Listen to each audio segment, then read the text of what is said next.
Hello दोस्तों, नमस्कार। एक बार फिर से आप सभी का स्वागत है आपके अपने YouTube channel Result Research Academy and Edumars पे। तो अभी हम दो चैनल के साथ ही लाइव आ रहे हैं। तो आप सभी से रिक्वेस्ट है कि आप लोग एडुमार्स यूट्यूब चैनल को लाइक चैनल सब्सक्राइब नहीं किए हैं, प्लीज चैनल को लाइक चैनल सब्सक्राइब कर लीजिए। दोनों पे ये कंटेंट जा रहा है और हमने आज ये जो है आज बीपीएससी टीआई 4 का समान अध्ययन का ये क्लास तीसरा है, जैसा कि आप सभी देख रहे हैं। तो हमारी आवाज अगर आप लोगों तक बढ़िया से जा रही है, प्लीज आप हमें कमेंट सेक्शन में डिस्कस किया है modern India, polity, ancient India और मेडावल इंडिया को कंप्लीट कर लिया है। किसी को किसी प्रकार की दिक्कत, आवाज जा रही है एकदम बढ़िया से बताइएगा। चलिए शुरू किया जाए अब। तो टीआरई 1 2 3 सभी का ये क्वेश्चन एक साथ मिल जाएगा आपको। हमने मॉडर्न इंडिया, जैसे कि आप यहाँ विशेष सूची में देखिए, प्राचीन इतिहास का हमने क्लास जो है कंप्लीट कर लिया। ये क्यों नहीं काम कर रहा है? ये प्राचीन इतिहास का हमने कंप्लीट कर लिया, मध्यकालीन इतिहास कंप्लीट कर लिया, आधुनिक भारत का इतिहास को भी हमने कंप्लीट कर लिया है। ठीक है, तो ये सब सेगमेंट को हमने ऑलरेडी कंप्लीट कर लिया है।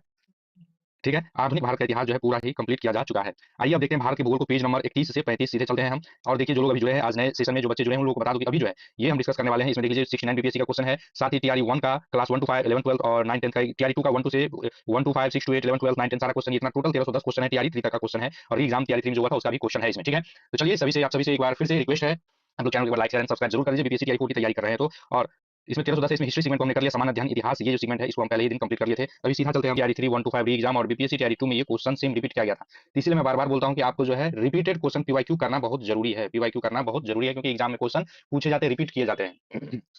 तो भारत का भूगोल सामान्य परिचय, आइए सामान्य परिचय को हम देखें एक बार जरा सा। भारत देश की अधिकतम अंतर्राष्ट्रीय सीमा है। तो भारत देश की अधिकतम अंतर्राष्ट्रीय सीमा किसके साथ लगती है? बांग्लादेश के साथ लगती है। देखिए, भारत की अधिकतम सीमा जो है बांग्लादेश के साथ ही लगती है। और यह क्या है? भारत की अधिकतम सीमा अंतर्राष्ट्रीय सीमा बांग्लादेश के साथ लगती है तथा नेपाल के साथ लगती है। भारत 7 देशों के साथ स्थलीय सीमा साझा करता है। भारत जो है स्थलीय सीमा साझा करता है 7 देशों के साथ साझा करता है। ठीक ना?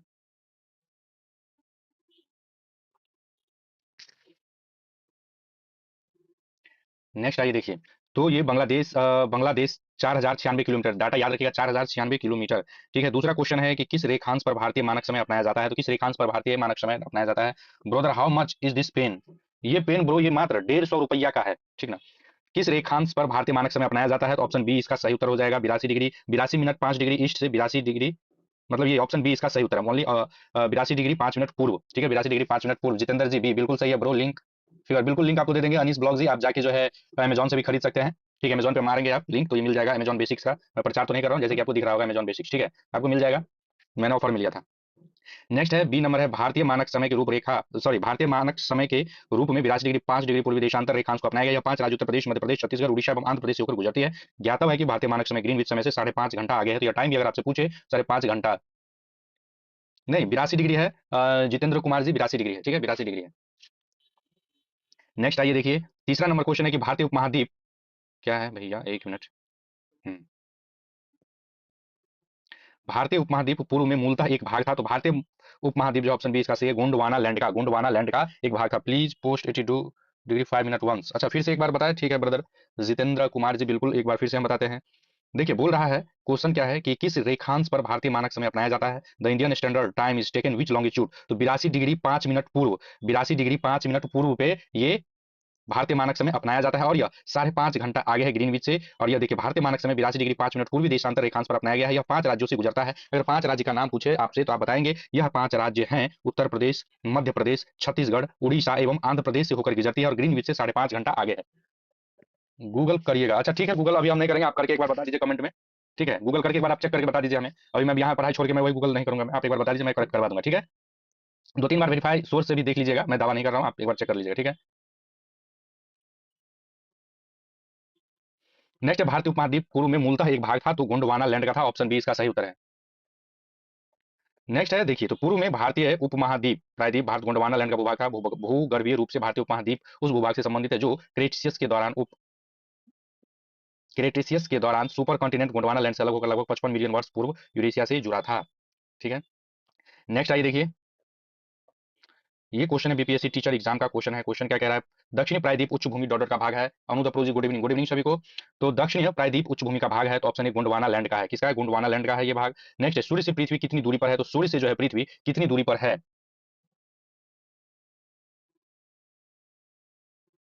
तो सूर्य से पृथ्वी कितनी दूरी पर है? तो सूर्य से पृथ्वी जो है 93 मिलियन दूरी पर है। ठीक है, क्या लिख रहे हैं जितेंद्र जी? लिख रहे हैं Google translate, Jitendra sorry I have spoken about the numbers of the dessert, which publication is it form? भाई ये वाईसीटी पब्लिकेशन का, यूथ पब्लिकेशन का है। ठीक है, यूथ पब्लिकेशन का है ब्रदर। जो लोग देखना चाहते हैं यूथ पब्लिकेशन का बुक भी can people show the book, बिल्कुल all people this show the book. Youth Publication, YCT Publication, ठीक है। सूर्य से पृथ्वी कितनी दूरी पर है? तो 93 मिलियन दूरी पर है। टीआरई 1 2 3 का है ये क्वेश्चन, जैसे कि आप देख सकते हैं सूर्य से पृथ्वी 93 मिलियन की दूरी पर है। सौर मंडल में कुल 8 ग्रह है, पृथ्वी पर जीवन उपस्थित है। नेक्स्ट है छठा नंबर क्वेश्चन, ये बीपीएससी टीआरई 2 का क्वेश्चन है। निम्नलिखित नगरों में कौन सा नगर कर्क रेखा के उत्तर में अवस्थित है? तो कर्क रेखा के उत्तर में जो अवस्थित है वो है आइजोल। कर्क रेखा के उत्तर में अवस्थित है आइजोल अवस्थित है, ठीक है। आइजोल अवस्थित है कर्क रेखा के उत्तर में। भारत में कर्क रेखा के उत्तर में अवस्थित नगरों में जो है आइजोल शामिल है, जबकि भोपाल रांची कर्क रेखा के दक्षिण में अवस्थित है। तो अगर आपसे पूछे दक्षिण में जो है भोपाल और रांची कर्क रेखा के दक्षिण में अवस्थित है। नेक्स्ट है भारत का सबसे शुष्क स्थान कौन सा है? तो जैसलमेर है। Jitendra ji, are you BPSC lover? Yes, BPSC lover, all are BPSC lover. Jitendra ji, आपको एक चैनल बता रहा हूँ, रिजल्ट एडुशाला एकेडमी, यूट्यूब पे सर्च मारिए, उस पर ये सेम हम लाइव आ रहे हैं, ठीक है। रिजल्ट एडुशाला एकेडमी को सर्च कीजिए, उस पर भी हम लाइव आ रहे हैं, वहां पे भी आप हमसे बात कर सकते हैं, ठीक ना। नेक्स्ट है तो भारत का सबसे शुष्क स्थान जो है पश्चिमी राजस्थान में स्थित जैसलमेर में, यहाँ न्यूनतम वार्षिक वर्षा 10 सेंटीमीटर है। जैसलमेर में भी खूबसूरत जलप्रपात पत्थर पाए जाने के कारण स्वर्ण सिटी कहा जाता है। नेक्स्ट आइए 8 नंबर क्वेश्चन, आइए देखिए। आज हम ज्योग्राफी सेक्शन को देख रहे हैं। कल जो है हमने हिस्ट्री को देख लिया था, ठीक है। हिस्ट्री सेगमेंट को हमने पूरा कंप्लीट करा दिया था, जो लोग जुड़े हुए थे उन लोगों को पता होगा। तो नेक्स्ट आइए देखते हैं 8 नंबर क्वेश्चन है। भारत, अरे भाई क्यों नहीं काम करता है? भारत कितने राज्यों की सामान्य सीमा कॉमन बॉर्डर पाकिस्तान एवं बांग्लादेश के साथ है? तो भारत के कितने राज्यों की सीमा पाकिस्तान एवं बांग्लादेश के साथ है? तो ऑप्शन ई हो जाएगा इसका उत्तर भैया, ये टीआरई 2 में है। तो भारत की सीमा 9 देशों के साथ संलग्न है। तो भारत की सीमा जो है 9 देशों के साथ संलग्न है, जिसमें 7 देश से स्थलीय एवं 2 देश से समुद्री सीमाएं साझा करती है। पाकिस्तान सीमा से 5 राज्य केंद्र शासित प्रदेश समेत जम्मू कश्मीर, लद्दाख, पंजाब, राजस्थान और गुजरात से तथा बांग्लादेश की सीमा से 5 राज्य पश्चिम बंगाल, मेघालय, मिजोरम, त्रिपुरा और असम से मिलती है। भारत के किसी भी राज्य की सीमा पाकिस्तान एवं बांग्लादेश से साझा रूप संलग्न नहीं है। क्या बोला है? नेक्स्ट आइए, कर्क रेखा द्वारा सर्वाधिक क्षेत्र आच्छादित होता है। तो कर्क रेखा द्वारा सर्वाधिक आच्छादित क्षेत्र जो है मालवा का पठार है। तो कर्क रेखा द्वारा सर्वाधिक क्षेत्र आच्छादित होता है। नेक्स्ट डे लाइव आएंगे, बिल्कुल नेक्स्ट, आप यहीं पे अभी तब तक पढ़िए। तो कर्क रेखा द्वारा सर्वाधिक क्षेत्र आच्छादित होता है मालवा का पठार, ऑप्शन बी इसका सही है। नेक्स्ट है तो देखिए किस टाइप का क्वेश्चन पूछा जा रहा है टीआरई 2 में, कर्क रेखा द्वारा आच्छादित जो है मालवा का पठार है। नेक्स्ट है उत्तराखंड का कौन सा जिला तिब्बत की सीमा से नहीं लगा है? तो कौन सा जिला जो है 69 बीपीएससी का है, कौन सा जिला नहीं लगा है? तो ये जो है ऑप्शन आपको सी हो जाएगा, अल्मोड़ा। बाकी जो है तिब्बत से लगा उत्तरकाशी, चमोली, ये तिब्बत से लगा हुआ है, अल्मोड़ा जिला नहीं लगा हुआ है, ठीक है। इसका मुख्यालय अल्मोड़ा है। समुद्र तल से 1638 मीटर ऊंचा है, यानी कि 1 किलोमीटर 638 मीटर ऊंचा है, ठीक है। नेक्स्ट देख लीजिए, अब आते हैं पर्वतीय, पठारी और मैदानी क्षेत्र के प्रमुख दर्रे। इस पे हम अभी अब डिस्कस करेंगे, ठीक है। आइए नेक्स्ट देखते हैं, भारत के कुल भूमि क्षेत्र में पर्वतों का हिस्सा कितना है? तो भारत के कुल भूमि क्षेत्र में पर्वतों का हिस्सा जो है 30% है। कितना है? 30% है, 30% है, ठीक है। 30% इसका उत्तर हो जाएगा। तो भारत के कुल भूमि क्षेत्र में पर्वतों का हिस्सा 30% है। यह गंगा और यमुना जैसी कई महत्वपूर्ण नदी प्रणालियों को जन्म देता है, जो हिमालय से निकलती है, जो हिमालय से निकलती है। I am also BPSC lover, बिल्कुल जितेंद्र कुमार जी, बीपीएससी लवर होना जरूरी है। जो लोग अभी आ रहे हैं, जुड़ रहे हैं हमसे, प्लीज चैनल को एक बार लाइक शेयर एंड सब्सक्राइब जरूर कर दीजिएगा। आप एक लाइक शेयर सब्सक्राइब हमें मोटिवेट करता है। नए नए सर मेरा कमेंट नहीं शो कर रहा है क्या? बिल्कुल अनुद अफरोजी शो कर रहा है, शो कर रहा है, लेकिन अब मैं नाम नहीं चाह रहा हूँ लूँ, क्योंकि फिर जो है बाद में सब हल्ला करने लगते रहते हैं, मुझे डांट देते रहते हैं, ठीक ना। नेक्स्ट आइए देखिए, भौगोलिक क्षेत्रफल के अनुसार भारत की निम्नलिखित में से निम्न क्या आ गया भैया, भौगोलिक क्षेत्र के अनुसार भारत की निम्नलिखित भौतिक फिजियोग्राफी इकाइयों को आरोही क्रम में व्यवस्थित कीजिए। तो आरोही क्रम में व्यवस्थित करना है, तो आइए इसको हम आरोही क्रम में व्यवस्थित करते हैं। तो पहला जो है यहाँ उत्तर इसका ई हो जाएगा, ठीक है। देखिए कुल भौगोलिक क्षेत्रफल का विभिन्न स्थाकृति जो मैदान, महान मैदान 43% जो है मैदान है। केंद्रीय उच्च भूमि जो है 27% है। पहाड़िया जो है 18.5% और ऊंचे पर्वत 10.6% है। ये किस प्रकार का क्वेश्चन पूछा जा रहा है अनुद जी? इस लेवल को समझने का कोशिश कीजिए, ठीक है। पेपर 4 का है ये, पेपर 4 में बीपीएससी टीआरई 2 का ये क्वेश्चन है, बीपीएससी टीआरई 2 का क्वेश्चन, इसका उत्तर ई दिया गया है। इस क्वेश्चन को एक बार फिर से आइए थोड़ा छोटा करके यहाँ पे आप लोगों को दिखा दे रहा हूँ, ठीक है। चलिए क्वेश्चन दिख रहा होगा, ज्यादा जूम करेंगे तो छोटा हो जा रहा है, ठीक ना। देखिए क्या कह रहा है, क्वेश्चन को फिर से समझिए, कैसे ट्रिकी क्वेश्चन फंसा रहा है। फिनिश्ड ईटिंग, बिल्कुल लक्ष्मण जी सेड हाय, बिल्कुल Lakshman ji, hello hello. Finished eating food and drinking, बिल्कुल फिनिश करके ज्वाइन कीजिए आप लोग रिजल्ट एडुशाला एकेडमी को, लाइक शेयर एंड सब्सक्राइब कीजिए।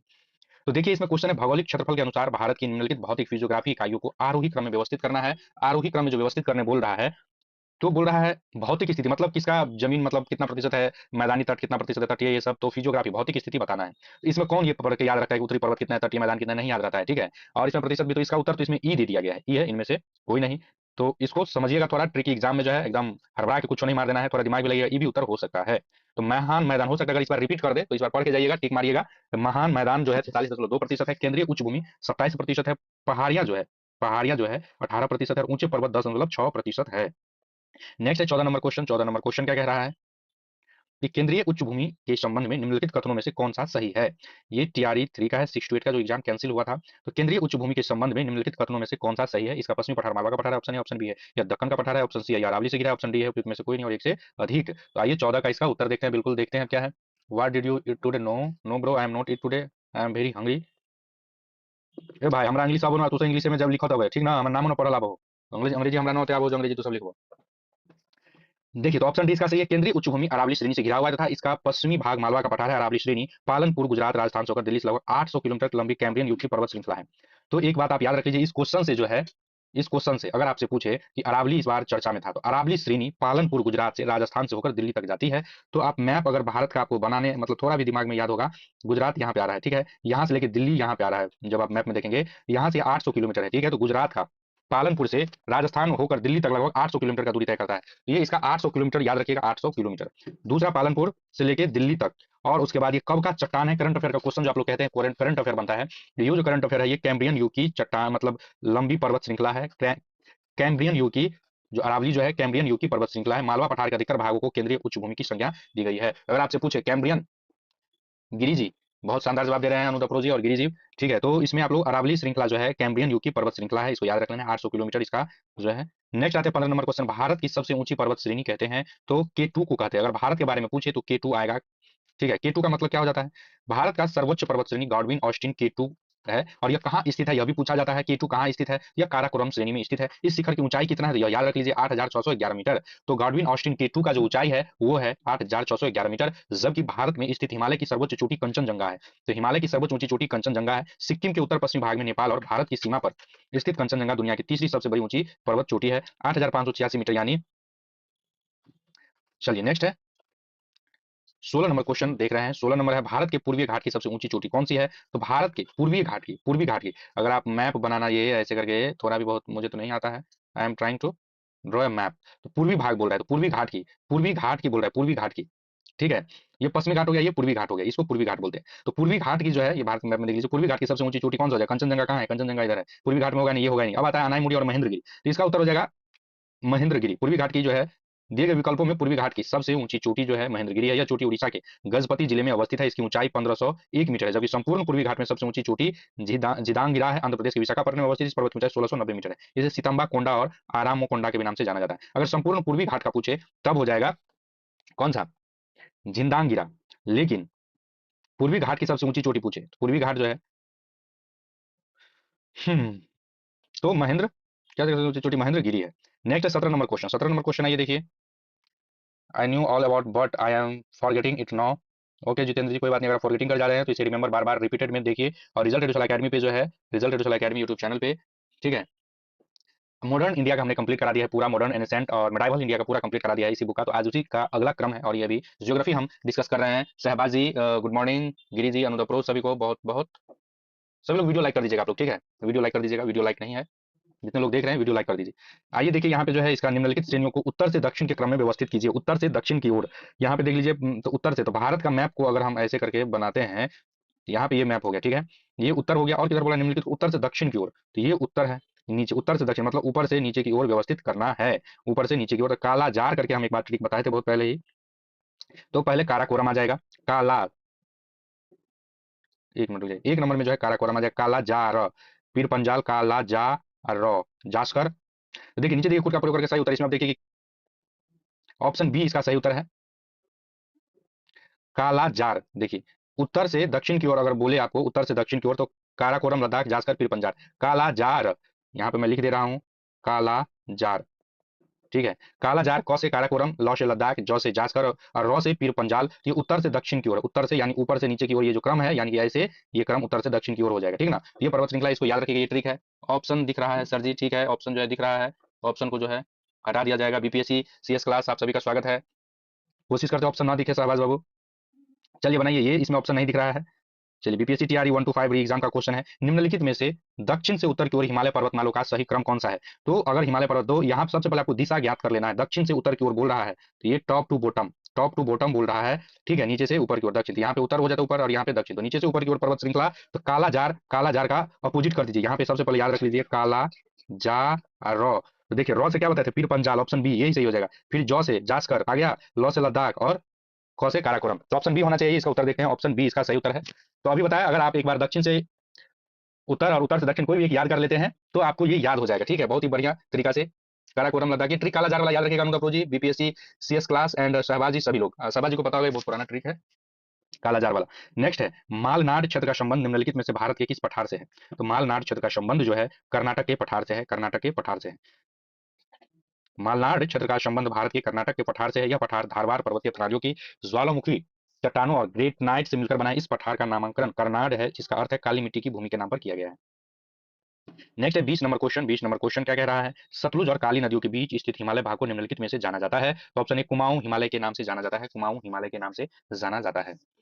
अगर आप लोगों को स्क्रीन पे मेरा एक मोबाइल किधर गया भाई, ये तो बस अगर आप लोगों को स्क्रीन पे कोई दिक्कत आ रहा होगा किसी एड वेड में, मतलब कोई प्रचार में, तो आप हमें बताइएगा, ठीक है? स्क्रीन पे अगर दिक्कत हो रहा है क्लास देखने में, तो अननेसेसरी अगर कुछ दिख रहा है तो, क्योंकि मुझे यहाँ से नहीं पता चल रहा है, अगर आप लोग को दिख रहा हो तो बताइएगा। स्क्रीन पे एड दिख रहा है, कौन सा किंजा वाला दिख रहा है क्या? ठीक है, इस एड को मैं कैसे हटाऊंगा अभी, अबाउट दिस, बस एक मिनट का समय ले रहे हैं। Give anyone comment please. Hello my dear friends, please आप लोग जो है 20 का उत्तर हो जाएगा ए कुमाऊं हिमालय हो जाएगा। आइए 20 के बाद जो है अफवाह तंत्र प्रमुख प्रपात जल झील प्रपात बातें हैं। सही है, बीपीएससी सीएस क्लास एक ऑप्शन ये है, ठीक ठीक है, ठीक है, अब सही है ना? बीपीएससी सीएस, चलिए ठीक है। ये प्लीज आप लोग बताया कीजिए, क्योंकि मुझे नहीं पता चल रहा था। मुझे लग रहा था कि कोई दिक्कत हो रहा होगा, क्योंकि मैं एक नया फंक्शन आज ऐड किया था, ठीक ना? एक नया मतलब वो पिन वाला, पता नहीं, मुझे भी नहीं पता था क्या था, इसलिए हम कहें कि कोई दिक्कत ना हो आप लोग। ठीक है, चलिए नेक्स्ट शुरू करते हैं। अफवाह तंत्र जो है ज्योग्राफी का अगला सेगमेंट, अफवाह तंत्र।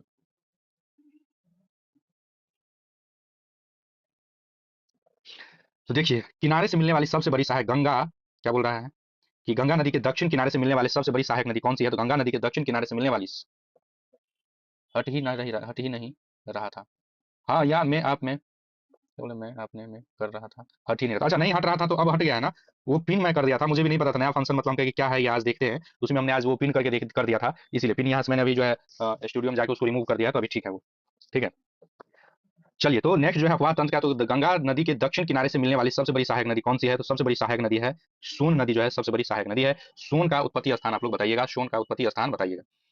ठीक है, यहाँ ये इसका आंसर देख लीजिए। गंगा नदी के दक्षिण किनारे से मिलने वाली सबसे बड़ी नदी सोन नदी है, यह 780 किलोमीटर, तो दक्षिण किनारे से गंगा नदी अगर बिहार में ऐसे आती है, ठीक है, ऐसे, तो सोन नदी दक्षिण किनारे, तो ये दक्षिण किनारा हो जाएगा। ठीक है, ये दक्षिण किनारा हो जाएगा, ये उत्तर हो जाएगा। बिहार के मैप में दक्षिण किनारा तो 780 किलोमीटर। सोन नदी गंगा नदी के दक्षिण किनारे से मिलने वाली सबसे बड़ी नदी सोन नदी, 780 किलोमीटर इसकी लंबाई। गंगा की लंबाई 2525 किलोमीटर है। यमुना की है कितना, 1376 किलोमीटर। गंगा नदी में दाहिने ओर से मिलने वाली भारत की सबसे लंबी नदी है। गंगा ब्रह्मपुत्र मिलकर विश्व का सबसे बड़ा डेल्टा का निर्माण करती है। अमरकंटक, बिल्कुल अमरकंटक है, सही बात है, बिल्कुल सबसे बड़ी गंगा नदी है।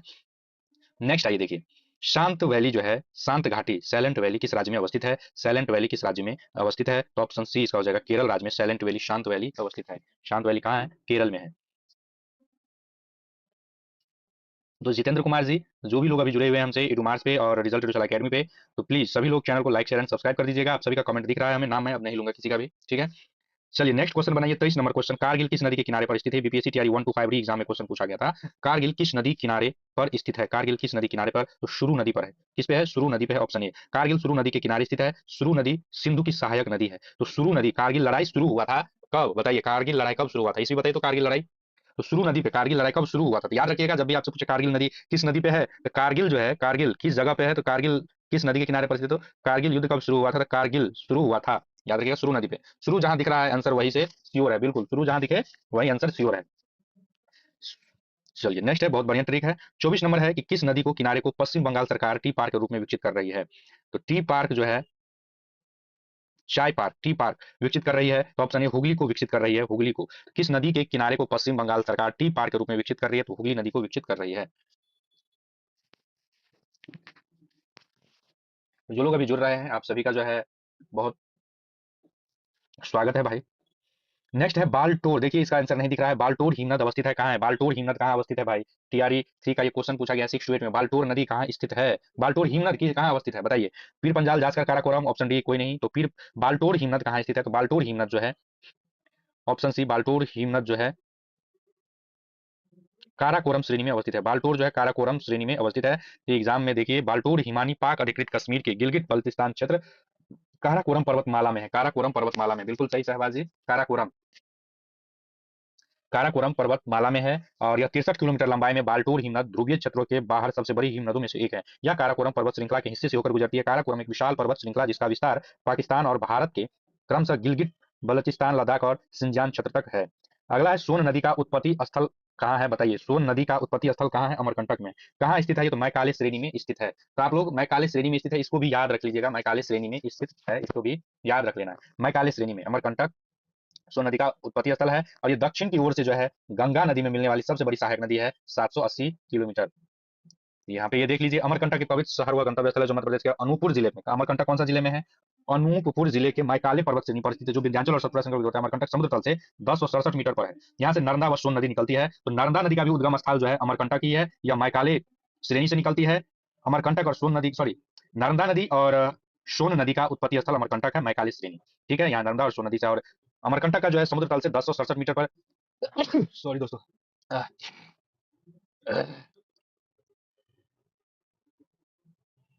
नेक्स्ट है गंगा नदी के तट पर, गंगा नदी के तट पर स्थित है। तो गंगा नदी के तट पर जो है प्रयागराज स्थित है। ये बीपीएससी टीआई 1 to 5 का क्वेश्चन है ना, कैंसिल एग्जाम हो गया था। कई लोग एग्जाम में जो बोले थे कोलकाता भी है, तो कोलकाता में जो है ये हुगली हो जा रहा है, इसका नाम हुगली हो जा रहा है कोलकाता में। ठीक है, तो इसमें प्रयागराज ऑप्शन हो जाए, कंफ्यूजन नहीं करना इस सब में। यहाँ पे देख लीजिए, इसका मुहाना बंगाल की खाड़ी में उत्तर प्रदेश के 28 जिलों से लगता है। उत्तर प्रदेश के 28 जिलों से गंगा नदी बहती है। बिहार के कितने जिलों को टच करती है बताइए? 12 या 13 जिलों को टच करती है गंगा नदी, या 9? बताइए, गंगा नदी बिहार में कितने जिलों से? बीपीएससी का क्वेश्चन पूछा हुआ क्वेश्चन है। यूपी के ये 28 जिलों से टच करती है, यूपी के 28 जिलों को टच करती है। नेक्स्ट 28 नंबर क्वेश्चन है कि कौन सी नदी भारत और नेपाल के बीच सीमा बनाती है? तो भारत और नेपाल के बीच जो है काली नदी सीमा बनाती है, काली नदी सीमा बनाती है भारत और नेपाल के बीच। 1916 में नेपाल और ब्रिटिश भारत ईस्ट इंडिया के बीच हस्तक्षेप, सुगौली संधि बिहार के तहत काली नदी को भारत के साथ नेपाल के पश्चिमी सीमा निर्धारित किया गया था। तो दोनों में जो है काली नदी डिवाइड करती है, बिल्कुल सही जवाब। नेक्स्ट है चाप झील। देखिए इसका उत्तर नहीं दिख रहा है, बनाइए। चाप झील, ऑक्सबो झील पाई जाती है हिम नदों में, नदी घाटी रेगिस्तानों में। तो ये जो है ऑक्सबो झील पाई जाती है। चाप झील कहाँ पाई जाती है? जवाब दीजिए। बिल्कुल, पटना में 99 किलोमीटर है, सही जवाब है शहबाज जी का। पटना में गंगा नदी 99 किलोमीटर है। तो चाप झील, ऑक्सबो झील जो है नदी घाटियों में पाई जाती है। तो चाप झील, ऑक्सबो लेक जो है नदी घाटियों में पाई जाती है। मैदानी भागों में प्रवेश करने के उपरांत नदी क्षैतिज अपर्दन के कारण कई घुमावदार मोड़ों से होकर प्रभावित, तो ये मोड़ नदी विसर्प कहे जाते हैं। इन घुमावदार मोड़ों को विस्तृत होने के उपरांत नदी अपने विसर्प छोड़कर सीधे मार्ग पर प्रवाहित होती है। विसर्प जल निर्मित को गोकुल झील या चापकार झील कहते हैं। तो गोकुल झील, गोकुल झील नदी घाटियों में। नेक्स्ट है चिनाब नदी अत्यंत, क्या बोला? चिनाब नदी जो है, एक मिनट भैया, चिनाब नदी अंततः सिंधु में कहां पर मिलती है? चिनाब नदी अंततः सिंधु में कहां पर मिलती है?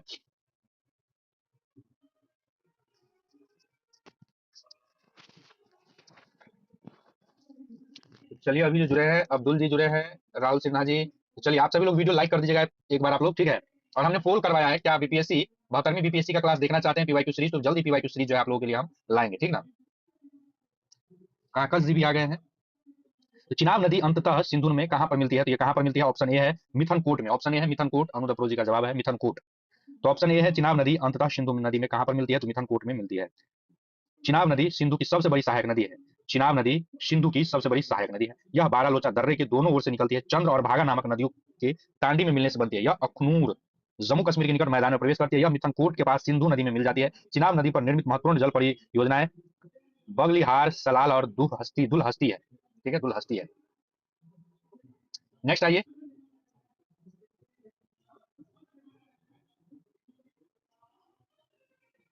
31 नंबर क्वेश्चन आइए। निम्नलिखित नदियों में से सबसे बड़ा जल ग्रहण क्षेत्र किसका है? तो सबसे बड़ा जल ग्रहण क्षेत्र जो है पोनानी का है। तो पोनानी क्या है? आइए, बीपीएससी टीआरडी 2 का है। पोनानी जो है उपयुक्त दी गई नदियों में पोनानी भारत-पूजा नदी का जल ग्रहण क्षेत्र सबसे बड़ा है। तो ये जल ग्रहण क्षेत्र किस किस टाइप का क्वेश्चन दे दे रहा है भाई, तो देख लीजिए। तो पोनानी भारत पूजा नदी जल ग्रहण क्षेत्र सबसे बड़ा है। पोनानी नदी जल ग्रहण क्षेत्र जो है, इसके पश्चात पेरियार नदी का जल ग्रहण क्षेत्र है। कालिंदी नदी का जल ग्रहण क्षेत्र, नदी द्वारा बहाए जाने के किए जाते हैं। नेक्स्ट आइए, कोसी मैदान समुद्र तल से औसत ऊंचाई कितना है? तो 30 मीटर है। कोसी, ये क्वेश्चन बहुत इंपॉर्टेंट है। यहाँ पे देखिए 69 बीपीएससी टीआरडी 2 में पूछा गया है। तो कोसी मैदान की माध्यम समुद्र तल से औसत ऊंचाई कितना है? 30 मीटर है। याद रहेगा जितेंद्र जी, 30 मीटर है। गंडक नदी का दूसरा नाम क्या है? तो गंडक नदी का दूसरा नाम क्या है बताइए?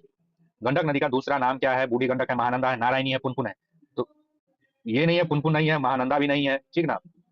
अब बताइए ए और सी में क्या हो जाएगा?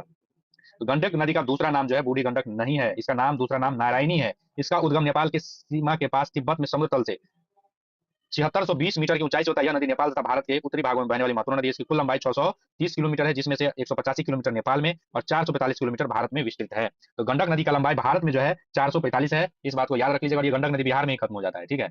ये बिहार में ही पश्चिमी चंपारण से होते हुए इंटर करता है और यह खत्म हो जाता है, इस बात को याद रख लीजिएगा। बिहार में लंबाई इसकी 445 किलोमीटर है गंडक की। सर जी यहाँ, अच्छा चलिए, कोई बात नहीं, आने दीजिए। पुष्पांजलि सिंह का स्वागत है भाई। पुष्पांजलि जी, कोई नहीं, आत्मा आत्मा सब आत्मा को पकड़ के रखिए, अपने बस में कर लीजिए आत्मा को, ठीक ना। आत्मा अगर भटक रहा है तो बस में कर लीजिए। नेक्स्ट देख लीजिए 34 नंबर, कि स्वर्ण रेखा नदी निम्नलिखित में से किस गांव से निकलती है? तो नगरी। अब बताइए भाई, ये कैसा कैसा क्वेश्चन पूछ रहा है, आप लोग पढ़े हैं क्या? 69 बीपीएससी का क्वेश्चन है ये। स्वर्ण रेखा नदी निम्नलिखित में से किस गांव के पास से निकलती है? तो नगरी। जिला पूछ दे तो अलग बात है, गांव पूछ रहा है, नगरी जिला से निकलती है, ठीक है। स्वर्ण रेखा नदी झारखंड में, ये पूछ दे, ठीक है। रांची के नगरी नामक स्थान से निकलती है, जो ओडिशा से गुजरते हुए बंगाल की खाड़ी में गिरती है। इसकी प्रमुख सहायक नदी राडू, कांची और खड़कई है। इसलिए पीवाईक्यू देखना जरूरी है कि किस टाइप का पूछा जा रहा है, किस गांव के पास से निकलती है? तो नगरी। स्वर्ण रेखा में नगरी, नगरी, नगर, नगरी, याद रहेगा। 35 नंबर क्वेश्चन आइए देखिए, जलप्रपात जलप्रपात और नदी के निम्नलिखित जोड़ों में से कौन सा जोड़ा सही सुमेलित नहीं है? तो ऑप्शन डी, उपयुक्त में से एक से अधिक। सुमेलित नहीं है तो जोग शरावती सुमेलित है भाई। आइए यहाँ देखिए, तो धुआंधार जलप्रपात मध्य प्रदेश के जबलपुर जिले में नर्मदा नदी पर स्थित है। जो धुआंधार जलप्रपात जो है नर्मदा नदी पर स्थित है, न कि गोदावरी नदी पर। तो धुआंधार जलप्रपात कहाँ है? नर्मदा नदी पर स्थित है, जबलपुर जिले में। नेक्स्ट है, जबकि कपिलधारा जलप्रपात नर्मदा नदी पर स्थित है, ये भी नर्मदा, कपिलधारा भी नर्मदा नदी पर है। जोग गारसोप्पा जलप्रपात पश्चिमी कर्नाटक के शिमोग जिले में शरावती नदी पर है और देश का दूसरा सर्वोच्च जलप्रपात है। अगर आपसे पूछे कि देश का दूसरा सबसे बड़ा जलप्रपात, तो जोग जलप्रपात है। इसका नया नाम है महात्मा गांधी जलप्रपात। अगर आपसे पूछे कि जोग प्रपात का नया नाम क्या है, तो जल ये क्या है, इसका नाम महात्मा गांधी जलप्रपात है। तो धुआंधार जलप्रपात मध्य प्रदेश के जबलपुर में नर्मदा नदी पर है, साथ ही कपिल धारा भी जो है नर्मदा नदी से ही निकलती है। नेक्स्ट आइए देखते हैं, 36 नंबर क्वेश्चन है, लिखा पानी हिमनद भारत के निम्नलिखित में से किस राज्य में स्थित है? तो लिखा पानी भारत के जो है अरुणाचल प्रदेश में स्थित है। लिखा पानी हिमनद भारत के अरुणाचल प्रदेश में स्थित है। लेखा पानी हिमनद अरुणाचल प्रदेश में स्थित है। लेखा पानी दर्रे के पास हिमनद। नेक्स्ट आइए देखिए, ये बने BPSC school teacher BPSC TRE 2 में इतना में क्वेश्चन पूछा गया। 37 नंबर, निम्नलिखित में से कौन सी सहायक नदी ब्रह्मपुत्र से उत्तर दिशा से नहीं मिलती है? उत्तर दिशा से नहीं मिलती है, जिसका उत्तर कौन सा हो जाएगा बताइए जल्दी से? 37 का सुबनसिरी, बेलसिरी, मानस, कौन सा नदी उत्तर दिशा से नहीं मिलती है? Option E. यहाँ पे देख लीजिए, ब्रह्मपुत्र नदी हिमालय के उत्तर में तिब्बत के पठार पर स्थित मानसरोवर झील के पास से निकलती है। हिमालय के साथ साथ पूर्व की ओर बहती है। यह तीन देश चीन, भारत तथा बांग्लादेश से होकर प्रभावित होती है। यह तीन देश के साथ।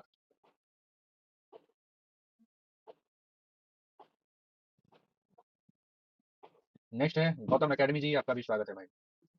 नेक्स्ट है, चीन के तिब्बत पठार पर इसे सांगपो नदी, अरुणाचल प्रदेश में इसे दिहांग नदी, असम में ब्रह्मपुत्र नदी तथा बांग्लादेश में जमुना नदी के नाम से जानी जाती है। दिबांग लोहित धनसरी कोमंग मानस्तिस्ता तथा सुबनसिरी नदी ब्रह्मपुत्र से उत्तर दिशा में मिलने वाली सहायक नदी है। तो उत्तर दिशा से जो है इसकी सहायक नदी कौन कौन सी है? सुबनसिरी है, तिस्ता है, मानस है, कामेंग है, धनसिरी है, लोहित है, दिबांग है, ये सभी उत्तर दिशा में मिलने वाली सहायक नदी है। इसलिए इसका उत्तर ये हो जाएगा सुबनसिरी, मानस।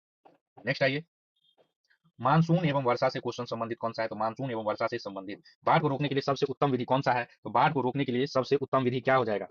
वनान्मूलन होगा? तो ये तो गलत हो गया। चराई होगा? नहीं, एक ही ऑप्शन हो जाएगा, वनारोपण। बाढ़ को रोकने के लिए जो है वनारोपण, ऑप्शन बी हो जाएगा, एफॉरेस्टेशन, ठीक है।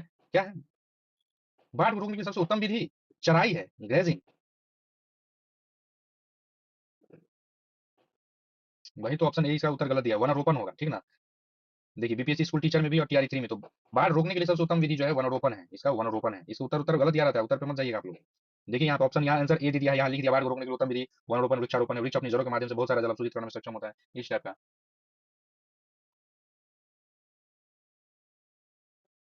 बिल्कुल, वनारोपण तो मैं बता रहा हूँ।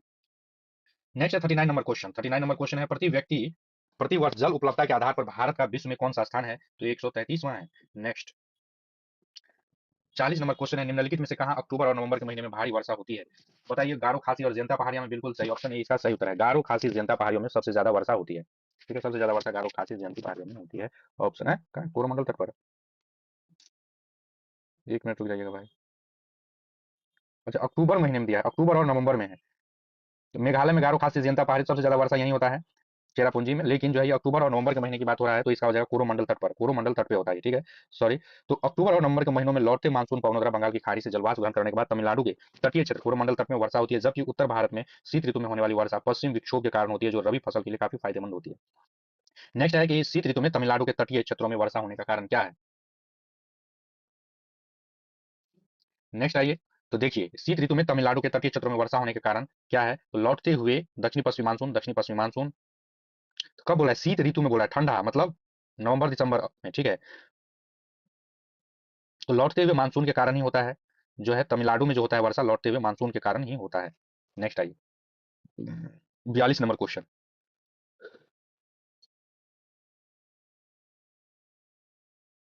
भारत में मानसून सीजन में अधिकांश चक्रवात की उत्पत्ति होती है। तो भारत में भारत में मानसून सीजन में अधिकांश चक्रवात की उत्पत्ति कब होती है? तो ऑप्शन ई दिया गया है इसका उत्तर। ये डिस्कशन देखते हैं। तो भारत में मानसून सीजन में अधिकांश चक्रवात 8 डिग्री से 15 डिग्री उत्तर अक्षांश के मध्य पैदा होता है। तो याद रखिएगा, मानसून सीजन में जो है चक्रवात पैदा होता है 8 डिग्री से 15 डिग्री उत्तर अक्षांश के मध्य। 8 डिग्री से 15 डिग्री उत्तर अक्षांश के मध्य पैदा होता है। बंगाल की खाड़ी में ज्यादातर चक्रवात अक्टूबर नवंबर माह में बनते हैं। तो बंगाल की खाड़ी में जो है अक्टूबर नवंबर की माह में जो है ज्यादा चक्रवात बनते हैं। भारत में चक्रवातों का निर्माण अरब सागर से अधिक बंगाल की खाड़ी में होता है। ये चक्रवात अधिक खतरनाक होते हैं। तो बंगाल की खाड़ी में सबसे ज्यादा जो है अक्टूबर नवंबर माह में बनते हैं। 8 डिग्री से 15 डिग्री उत्तर अक्षांश के मध्य पैदा होता है। तो ये डाटा याद रख लीजिएगा, एग्जाम में इसी टाइप का पूछा जाता है। नेक्स्ट है 43 नंबर, हैदराबाद में दक्षिण पश्चिमी मानसून की वापसी की सामान्य स्थिति क्या है? तो 15 अक्टूबर को जो है हैदराबाद में दक्षिण पश्चिमी मानसून आ जाती है। ये देखिए जगह का नाम और डेट, एग्जैक्ट डेट पूछ रहा है। तो आपको इस लेवल की पढ़ाई करनी होगी। जीएस जो आप लोग 40 नंबर का बनाते हैं उसमें 8 नंबर हिस्ट्री, ज्योग्राफी, पॉलिटी ये सभी आता है। 8 8 नंबर, 8 पंचे 40, तो 5 सब्जेक्ट होता है 8 नंबर करके। 40 नंबर जीएस में 8 पंचे 40, तो 5 सब्जेक्ट होगा। तो ज्योग्राफी इसमें इस टाइप का पूछा जाएगा। तो आप लोग को लेवल बढ़ाना होगा पढ़ने का थोड़ा सा। हिस्ट्री आता है तो ठीक है, ज्योग्राफी सभी पढ़ना होगा। तो हैदराबाद में जो है दक्षिण पश्चिमी मानसून की स्थिति है 15 अक्टूबर। दक्षिण पश्चिमी मानसून एक प्रकार की मौसमी हवाएं जो हिंद महासागर और अरब सागर की ओर भारत के दक्षिण पश्चिमी तट की ओर बढ़ते हुए भारत, पाकिस्तान और बांग्लादेश में जून से सितंबर के बीच बारिश करते हैं। मानसून अक्टूबर नवंबर माह के बीच वापस लौटता है। हैदराबाद में दक्षिण पश्चिमी मानसून की वापसी सामान्य स्थिति 15 अक्टूबर है। क्या है ये क्वेश्चन? क्या है? त्रिवात के अनुसार भारत की जलवायु किस प्रकार की है? तो त्रिवात के अनुसार उपोष्ण मानसूनी जलवायु है। उपोष्ण मानसूनी जलवायु। तो त्रिवात के अनुसार भारत की जलवायु किस प्रकार की है? उपोष्ण मानसूनी जलवायु है। तो त्रिवात के अनुसार जो है भारत की जलवायु उपोष्ण मानसूनी प्रकार की है। भूमध्य रेखा के दोनों ओर 30 डिग्री से 45 डिग्री अक्षांश के मध्य भूमध्य सागरीय जलवायु क्षेत्र विद्यमान है। इसका विस्तार महाद्वीप के पश्चिमी क्षेत्रों में पाया जाता है। इस प्रकार की जलवायु में ग्रीष्म ऋतु में वर्षा होती है। यहाँ रसेदार प्रकृति के फलों उत्पन्न। नेक्स्ट आइए, 45 नंबर क्वेश्चन है, निम्नलिखित में से कौन सी मध्यवर्ती गंगा के मैदान कृषि जलवायु प्रदेश की विशेषता नहीं है? इसका उत्तर ऑप्शन ई दे दिया गया है। तो गंगा मैदानी कृषि जलवायु प्रदेश की विशेषता नहीं है। देखिए, मध्यवर्ती गंगा के मैदानी कृषि जलवायु प्रदेश के अंतर्गत पूर्वी उत्तर प्रदेश और बिहार के क्षेत्र में शामिल है। यह एक उपजाऊ जलोढ़ मैदान है जो गंगा नदी के उसकी सहायक नदियों द्वारा बनाया जाता है। यहाँ प्रतिवर्ष 75 सेंटीमीटर से 150 सेंटीमीटर की वर्षा होती है। उपरोक्त सभी विकल्प गंगा मैदान। नेक्स्ट आइए, जीटी त्रिवात के अनुसार भारत में एम प्रकार की जलवायु का क्षेत्र है। तो देखिए बीपीएससी स्कूल टीचर में पूछा गया है। तो एम प्रकार की जलवायु क्षेत्र कौन सा है? तो पश्चिमी तट जो है, पश्चिमी तट। जीबी त्रिवात के अनुसार भारत में एम प्रकार की जलवायु का क्षेत्र पश्चिमी तट है। कौन सा है? पश्चिमी तट। ये क्लास खत्म कर लीजिए, इसके बाद आप लोग चले जाइएगा, ठीक ना? इस क्लास को खत्म कर लीजिए, उसके बाद चले जाइए, ठीक है? क्लास को खत्म कर लीजिए। नेक्स्ट है, तो जीबी त्रिवात के अनुसार जो है भारत में एम प्रकार की जलवायु पश्चिमी तट पे है। भारत का भूगोल कम से कम खत्म कर देते हैं, उसके बाद जो है आप लोग विश्व का भूगोल में चले जाएगा, क्लास को बंद कर देंगे। भारत का भूगोल ही आज रहने देंगे, ठीक है? अमेरिकी भूगोलवेता ग्लेवेन टॉमस टिवात ने 1966 में जलवायु वर्गीकरण प्रणाली प्रस्तुत किया। टिवात के अनुसार दुनिया के 7 प्रमुख जलवायु क्षेत्र हैं। एम प्रकार की जलवायु भारत के पश्चिमी तटीय मैदान क्षेत्रों में पाई जाती है। एम प्रकार की जलवायु जो है भारत के पश्चिमी तटीय मैदानों में पाई जाती है। उष्ण कटिबंधीय मानसून प्रकार की जलवायु है। तो टोटल कितने प्रकार के जलवायु क्षेत्र हैं? 7 प्रकार के हैं। अब आते हैं वन क्षेत्र से क्वेश्चन। आइए देखिए, बीपीएससी टीआई 1 to 5 का एग्जाम का देखिए शहबाज जी। नेक्स्ट है, भारत के किस राज्य में सर्वाधिक सागवान के जंगल पाए जाते हैं? बताइए, सागवान के जंगल कहाँ पाया जाता है? Shahbaz Abdul, BPSC CS class, Anu दपरू जी और भी जो लोग अभी क्लास देख रहे हैं। Shah MP, good evening sir ji, कैसे हैं आप? बिल्कुल ठीक हैं। आप कैसे हैं? ठीक है, बहुत दिन बाद आप लोग आए हैं। शाह एमपी जी, और कौन आए हैं? काकस जी, जीएस एकेडमी वाले थे। तो सभी का जो है आप लोग जवाब दीजिए इसका जरा सा, सभी लोग। देखिए, तो भारत के किस राज्य में सर्वाधिक सागवान के जंगल पाए जाते हैं? तो सर्वाधिक जंगल के सागवान मध्य प्रदेश में पाए जाते हैं। बिल्कुल सही जवाब दिए हैं। कौन दिए हैं? बीपीएससी सीएस क्लास, अनु दपरू जी ये दिए हैं। शाह एमपी जी, सर आज आपको भी देना है टीआरई 4। सर जी आपको भी देना है टीआरई 4। शाह एमपी जी, कितना एग्जाम हम देंगे भाई? आप लोग बोलिएगा तो दे देंगे, उसमें क्या है, दे दिया जाएगा। तो देखिए, तो भारत के मध्य प्रदेश में सर्वाधिक सागवान सागौन वन पाए जाते हैं। क्षेत्रफल की दृष्टि से मध्य प्रदेश में देश का सबसे बड़ा वन क्षेत्र है। नेक्स्ट आइए, डेल्टा जो है, डेल्टा सहारा वन क्षेत्र को क्या कहते हैं? डेल्टा सहारा वन, सहाबहार, सदाबहार होगा। डेल्टा के सहाबहार वन क्षेत्र को क्या कहते हैं? Mangrove forest of Ganga delta is called. Ganga के डेल्टा के सदाबहार वन क्षेत्र, ये सदाबहार है, सदा है ये सदाबहार। Mangrove forest of Ganga delta called. Ganga के डेल्टा के सदाबहार वन क्षेत्र को क्या कहते हैं? सुंदर वन कहते हैं। ऑप्शन बी हो जाएगा, सुंदर वन। तो गंगा डेल्टा के सदाबहार वन क्षेत्रों को सुंदरवन कहते हैं। इसमें सुंदरी वृक्षों की सर्वाधिक संख्या, इसलिए इसका नाम सुंदरवन है। याद रखिएगा, सुंदर वृक्ष क्या है? सुंदरी वृक्षों की सर्वाधिक संख्या के कारण, सुंदरी वृक्ष की सर्वाधिक संख्या के कारण इसका नाम सुंदरवन है। यह विश्व के सबसे बड़े मैग्रोव क्षेत्रों में से एक है। यह गंगा, ब्रह्मपुत्र और मेघना नदियों के डेल्टा पर अवस्थित है। चलिए इसका जवाब बनाइए आप लोग। कांटेदार जंगल नहीं पाए जाते हैं। सहबाज जी इसका आंसर नहीं दिख रहा है। कांटेदार जंगल नहीं पाए जाते कहाँ? कर्नाटक, आंध्र प्रदेश, तमिलनाडु। उपयुक्त में से एक से अधिक। कांटेदार जंगल नहीं पाए जाते हैं तो ऑप्शन सी है, तमिलनाडु में नहीं पाए जाते हैं। तमिलनाडु में कांटेदार जंगल नहीं पाए जाते। अरे यार, कांटेदार जंगल तमिलनाडु में नहीं पाए जाते। मुझे लग रहा है स्पेन का टेम्पर खत्म हो गया है। कांटेदार जंगल व झाड़ियां ऐसे क्षेत्रों में पाए जाते हैं जहां वर्षा की मात्रा 70 सेंटीमीटर से कम हो। तमिलनाडु राज्य में दक्षिण पश्चिमी मानसून एवं उत्तर पूर्वी मानसून दोनों द्वारा वर्षा होती है, इसलिए यहाँ कांटेदार जंगल पाए जाने की अनुकूल परिस्थितियां नहीं पाई जाती है। एक रीजन यह भी जान लीजिए, अगर आपसे पूछे कि कांटेदार वन कहाँ पाया जाता है, तो कांटेदार वन जो है, कांटेदार जंगल व झाड़ियां कहाँ पाया जाता है, जहां 70 सेंटीमीटर से कम वर्षा हो। राजस्थान सब में जो है ये पाया जाएगा। अगर 70 सेंटीमीटर से कम वर्षा होता है तो 70 सेंटीमीटर कम वर्षा होता है तो वहाँ कांटेदार जंगल या झाड़ी पाया जाएगा। और तमिलनाडु में पर्याप्त वर्षा होता है, इसलिए यहाँ परिस्थितियां नहीं बनती है। तो इस बात को ध्यान रखिएगा। बाकी जो है 70% से कम वर्षा कहाँ कहाँ हो रहा है, कर्नाटक में हो रहा है, आंध्र प्रदेश में हो रहा है, 70% से कम वर्षा हो रहा है। इस बात को भी याद रखिए, क्वेश्चन कहीं से भी घुमा के पूछा जा सकता है। 50 नंबर क्वेश्चन बनाइए आप लोग, बीपीएससी टीआरई 2 का है। क्या लिखे है साइम पी जी? सर जी अब मेरा सब्जेक्ट चेंज हो गया है, मेरा it pro I T pro में होम साइंस क्या है, इट प्री होम साइंस से क्लियर हो गया है। क्या है ये आई टी प्रो, हम नहीं समझ रहे। प्रो होम साइंस से क्लियर हो गया, इसलिए अब मेंस के लिए होम साइंस पढ़ रही हूँ। आई टी प्री में, अच्छा आई टी प्री कौन सा है? होम साइंस से क्लियर हो गया है, होम साइंस पढ़ रही हूँ। बस दुआ में याद रखिएगा, बाकी आपकी क्लास अब मेरे लिए ना। तो करंट अफेयर तो साइम पीजी आप पढ़ ही सकती हैं, ठीक है। पहले भी क्लास आप देखती थी। करंट अफेयर कभी भी पढ़ते रहिए, बाकी दुआ में याद रखेंगे। आप लोग आते रहिएगा, थोड़ा लाइक शेयर सब्सक्राइब करते रहिएगा, बिल्कुल याद रखेंगे और हो जाएगा। टेंशन मत लीजिए, सबका जॉब हो जाएगा, ठीक ना साइम पीजी? सबका हो जाएगा, टेंशन नहीं लेना है। बस ऐसे ही क्लास में चले आए हैं, बिल्कुल बिल्कुल टेंशन मत लीजिए साइम पीजी। बिल्कुल आया कीजिए, घूमने फिरने भी आना चाहिए यूट्यूब पे, ठीक ना। देखते रहते क्या चल रहा है क्या नहीं चल रहा है। चलिए जल्दी से आपका हो जाए। चलिए नेक्स्ट है कि घास के मैदान, झाड़, जंगहार, वन, बंजर भूमि और निजी दोनों तथा समुदायों से संबंधित उन्हें कहा जाता है।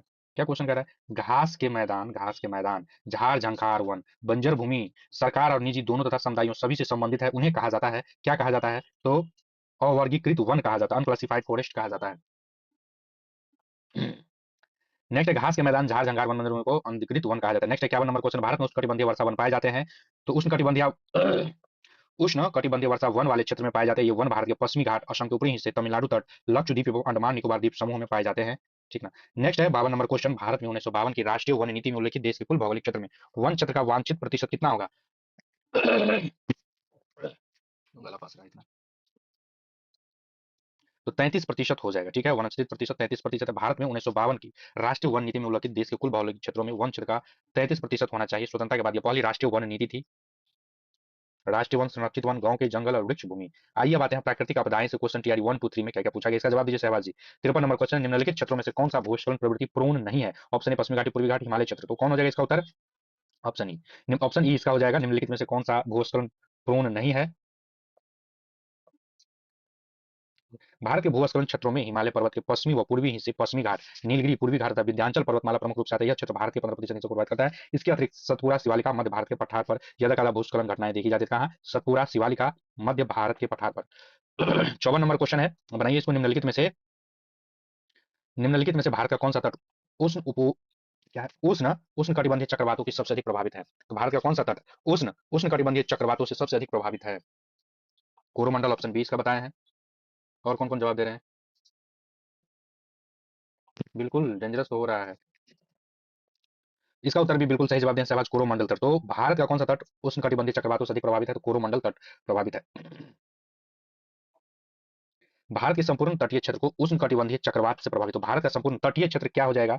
तटीय क्षेत्र जो है ये समुद्र किनारे को तटीय क्षेत्र कहते हैं। जो तटीय क्षेत्र जो है उष्ण कटिबंधीय चक्रवात से प्रभावित है, संपूर्ण भारत का तटीय, ठीक है। यहाँ पूर्वी तट चक्रवात से अधिक प्रभावित रहता है। पूर्वी तट यानी कि ये वाला पूर्वी तट चक्रवात से अधिक प्रभावित रहता है, जिससे तटीय क्षेत्र कोरोमंडल उत्तरी सरकार है। बंगाल की खाड़ी में अक्टूबर नवंबर में विकसित कुल चक्रवातों का 58% पूर्वी तट को पार करता है। चक्रवात की उत्पत्ति के लिए सागरीय सतह का तापमान 25 डिग्री से 27 डिग्री सेल्सियस आदर्श तापमान है। तो अगर चक्रवात की उत्पत्ति के लिए जो है सागर में, समुद्र का मतलब जल जो होता है उसका तापमान जो है 25 डिग्री से, रूम टेम्परेचर जो होता है आपका उतना होना चाहिए, चक्रवात आ जाएगा कभी भी, ठीक है। यह तापमान की आर्द्रता की सतत आपूर्ति सुनिश्चित करता है, चक्रवात को पर्याप्त बल प्रदान करता है। कितना टेम्परेचर होना चाहिए चक्रवात के लिए? 25 डिग्री से 27 डिग्री सेल्सियस आदर्श तापमान है, ये ऐसे याद रखिएगा, room temperature. Next, heat wave के संबंध में निम्नलिखित कथनों पर विचार कीजिए। तो हीट वेव के संबंध में निम्नलिखित कथनों पर विचार कीजिए। आइए विचारशील प्राणी है और विचारशील करने लगते हैं हीट वेव के बारे में। देखिए इसका है, यदि किसी मैदानी इलाके का अधिकतम तापमान कम से कम 30 डिग्री से अधिक तक पहुंचे तो हीट वेव माना जाएगा? नहीं, 30 डिग्री हीट वेव माना जाएगा नहीं, इतना में तो हम लोग क्रिकेट खेलते हैं। नेक्स्ट, यदि किसी पहाड़ी इलाके में अधिकतम तापमान कम से कम 40 डिग्री से अधिक पहुंच जाता है तो उसे हीट वेव माना जाएगा? नहीं, ठीक है, हीट वेव नहीं माना जाएगा। 45 डिग्री दिल्ली में तो नॉर्मल टेम्परेचर होता है, ठीक है। अब आइए इसका उत्तर देखते हैं भाई। यदि किसी मैदानी इलाके में अधिकतम तापमान कम से कम 40 डिग्री है या इससे अधिक पहुंच जाता है, तो अधिक मैदानी इलाके में अगर 40 डिग्री टेम्परेचर पहुंच जाता है तो उसे हीट वेव माना जाएगा, ठीक है। और यदि किसी पहाड़ी इलाके में अधिकतम तापमान कम से कम 30 डिग्री या इससे अधिक पहुंच जाए तो उसे हीट वेव माना जाएगा। पहाड़ी इलाके में 30 डिग्री या इससे अधिक पहुंच जाता है तो हीट वेव माना जाएगा, इसलिए उत्तर डी हो जाएगा। अच्छा, क्या उत्तर बनाए ये सब गलत उत्तर बना देते। नेक्स्ट है चट्टान शैल एवं मृदा। मृदा का पलबार करना संबंधित है, क्या हो जाएगा? मृदा का पलबार करना संबंधित है। सर जी क्रिकेट खेलते थे क्या आप? बहुत खराब मुझे क्रिकेट का एक्सपीरियंस रहा है भाई। अब्दुल जी बोल रहे हैं सर ये सब क्वेश्चन कहाँ से उठा के लाया है? अब क्या करें, ये सब हम आप भी जानते हैं कि ये पीवाईक्यू सीरीज चल रहा है। ठीक है, 69 बीपीएससी का क्वेश्चन है और जो भी क्वेश्चन हम कर रहे हैं वो बीपीएससी टीआरई 2 में पूछा है, 1 में पूछा है, 3 में पूछा है और 69 बीपीएससी में। और भी बहुत अच्छे अच्छे क्वेश्चन मिलेंगे जब घटना चक्र का पीवाईक्यू करवाएंगे मैराथन सेशन, उसमें आपको ये सब मिल जाएगा। इसीलिए बोलते हैं पीवाईक्यू करना तो जरूरी ही है।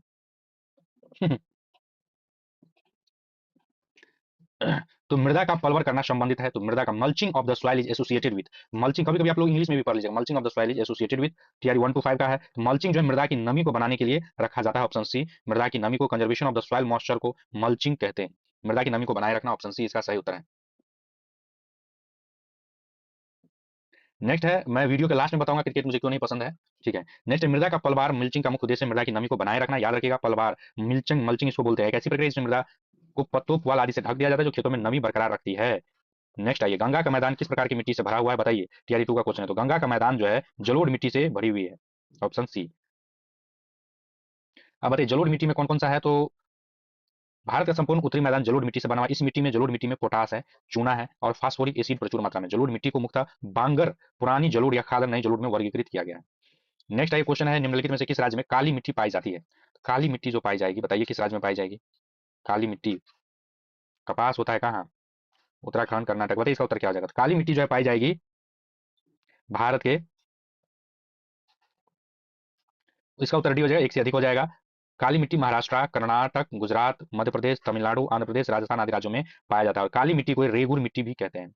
तो इसमें कर्नाटक, गुजरात, मध्य प्रदेश, महाराष्ट्र, तमिलनाडु, आंध्र प्रदेश, राजस्थान में काली मिट्टी पाई जाती है। काली मिट्टी को ही रेगुर मिट्टी कहा जाता है। अगर आपसे पूछे कि काली मिट्टी का नाम क्या है भाई, तो काली मिट्टी का नाम है रेगुर मिट्टी। क्या नाम है? रेगुर मिट्टी। याद रखिएगा, काली मिट्टी का नाम रेगुर मिट्टी कहा जाता है। काली मिट्टी, ठीक है, रेगुर मिट्टी कहा जाता है। तो चरनोजम आदि नामों से जाना जाता है। इसमें देखिए, अब काली मिट्टी में कौन कौन सा पोषक तत्व होता है? काली मिट्टी में कौन कौन सा है? तो इसमें लोहा, चूना, कैल्शियम, पोटास, एल्युमिनियम की प्रचुरता होती है। नाइट्रोजन, फास्फोरस जैविक पदार्थों की कमी पाई जाती है। इसमें जल धारण क्षमता सर्वाधिक होती है। काली मिट्टी में जल धारण क्षमता सर्वाधिक होती है। नेक्स्ट है, किस राज्य में सबसे ज्यादा लेटेराइट मृदा पाई जाती है? तो किस राज्य में सबसे अधिक लेटेराइट मृदा पाई जाती है भाई साहब बताइए? किस राज्य में सबसे अधिक लेटेराइट मृदा पाई जाती है? तो किस राज्य में पाई जाती है? जल्दी जल्दी जवाब दीजिए आप लोग। किस राज्य में लेटेराइट मृदा पाई जाती है?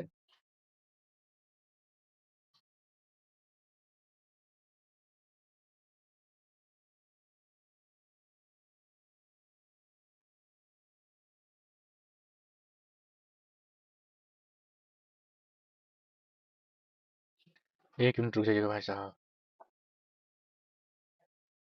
BPSC TRE 4।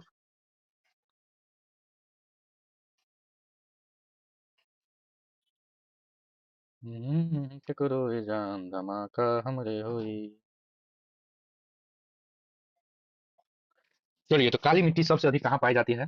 तो ऑप्शन सी मेघालय में पाई जाती है। कौन बोले हैं? उत्तर प्रदेश जवाब दिए हैं। रोशनी खान जी उत्तर प्रदेश। रोशनी खान जी उत्तर प्रदेश नहीं होगा। रोशनी खान जी पढ़िए, आपको कमेंट में। चलिए क्वेश्चन फास्ट करते हैं, ठीक है। किस राज्य में सबसे अधिक लेटराइट मृदा पाई जाती है? किस राज्य में सबसे अधिक लेटराइट मृदा पाई जाती है?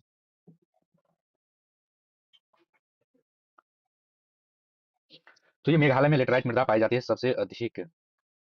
मेघालय राज्य में सबसे अधिक लेटराइट मृदा पाई जाती है। लगभग 1.2 लाख वर्ग किलोमीटर क्षेत्र में विस्तृत है। इसका लाल रंग लोहे के ऑक्साइड के कारण उपस्थित होता है। लेटराइट मृदा, लेटराइट लाल रंग मृदा, इसमें लोहा और एल्युमिनियम से समृद्ध होती है। इसमें नाइट्रोजन, चूना और जैविक पदार्थ की कमी होती है। क्या क्या चीज कमी होता है? नाइट्रोजन, चूना और जैविक पदार्थ की कमी होती है। इस प्रकार की मिट्टी सर्वाधिक क्षेत्रफल क्रमशः केरल, महाराष्ट्र और असम में पाया जाता है लेटराइट मृदा। नेक्स्ट है कि निम्नलिखित में से कौन सा कथन सही है? तो निम्नलिखित में से कौन सा कथन सही है? ऑप्शन बी इसका सही। अब्रक कोडरमा में पाया जाता है, बाकी सब गलत है। अब्रक कोडरमा में पाया जाता है, 69 बीपीएससी का है।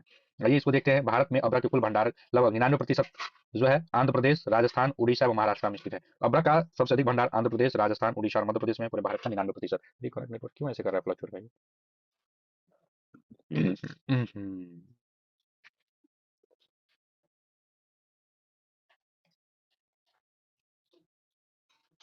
अरे यार,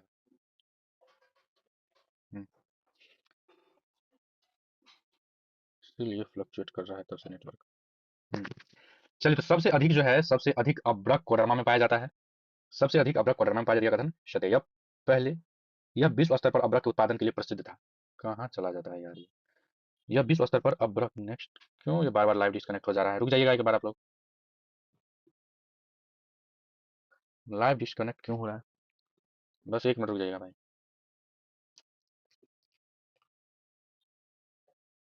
बीपीएससी टीआरई 4 समान अध्ययन। गुस्सा दिला रहा है। चलिए, तो अभ्रक जो है क्वाड्रन पाइलट का कथन सत्य है। इस भारत के अभ्रक कुल भंडार लोग 99 ये हो गया। चलिए नेक्स्ट है। 61 नंबर है कि जब मृदा अति क्षारीय हो जाता है तो उसमें अरे भाई आजकल सब पागल हो गए। जब मृदा अति क्षारीय हो जाता है तो उसमें पौधे पैदा नहीं होते हैं। तब मृदा की गुणवत्ता में सुधार के लिए क्या मिलाना चाहिए? तो मृदा में सुधार के लिए जो है मिलाना चाहिए, तो क्या मिलाना चाहिए मृदा में सुधार के लिए? कार्बनिक पदार्थ, बिना बुझा हुआ चूना नहीं, कैलामाइन का घोल। आइए देखते हैं क्या दिया है। कार्बनिक पदार्थ को मिलाना चाहिए, इसका डिस्कशन आइए देखते हैं। तो मिट्टी अम्लीय तथा क्षारीय गुणों उसमें मौजूद तत्वों के कारण होती है। यदि मिट्टी में हाइड्रोजन आयनों की संख्या अधिक होती है तो मिट्टी अम्लीय प्रकृति की होगी। यदि मिट्टी में पोटासियम सोडियम आयनों की अधिकता होती है तो मिट्टी क्षारीय होती है। मिट्टी में क्षारीयता को सुधार के लिए मिट्टी में कार्बनिक पदार्थ मिलाना चाहिए। तो मिट्टी में सुधार के लिए जो इसमें कार्बनिक पदार्थ इसमें मिलाना चाहिए। नेक्स्ट है। नेक्स्ट है सिंचाई एवं नदी घाटी परियोजना। सिंचाई एवं नदी घाटी परियोजना। सिंचाई एवं नदी घाटी परियोजना। 62 नंबर क्वेश्चन है, भारत की सबसे लंबी सिंचाई नहर कौन सी है? तो इंदिरा गांधी नहर। ये जो है 645 किलोमीटर, इसको याद रख लीजिएगा। 645 किलोमीटर, 645 645 किलोमीटर इंदिरा गांधी नहर की लंबाई। ये भारत की सबसे लंबी सिंचाई नहर है। इसे सतलुज नदी पर हरिके बांध से राजस्थान के थार रेगिस्तान तक ले गया गया। इसे 3 राज्य पंजाब, हरियाणा और राजस्थान में सिंचाई की जाती है। तो इंदिरा गांधी नहर से जो है 3 राज्य पंजाब, हरियाणा और राजस्थान में सिंचाई किया जाता है। यह 645 किलोमीटर है। सतलुज नदी के किस बांध पे है ये? हरिके बैराज, हरिके बांध पे है। ठीक ना। नेक्स्ट आइए। आर अली नुल लफ्जी, आप सभी का स्वागत है भाई।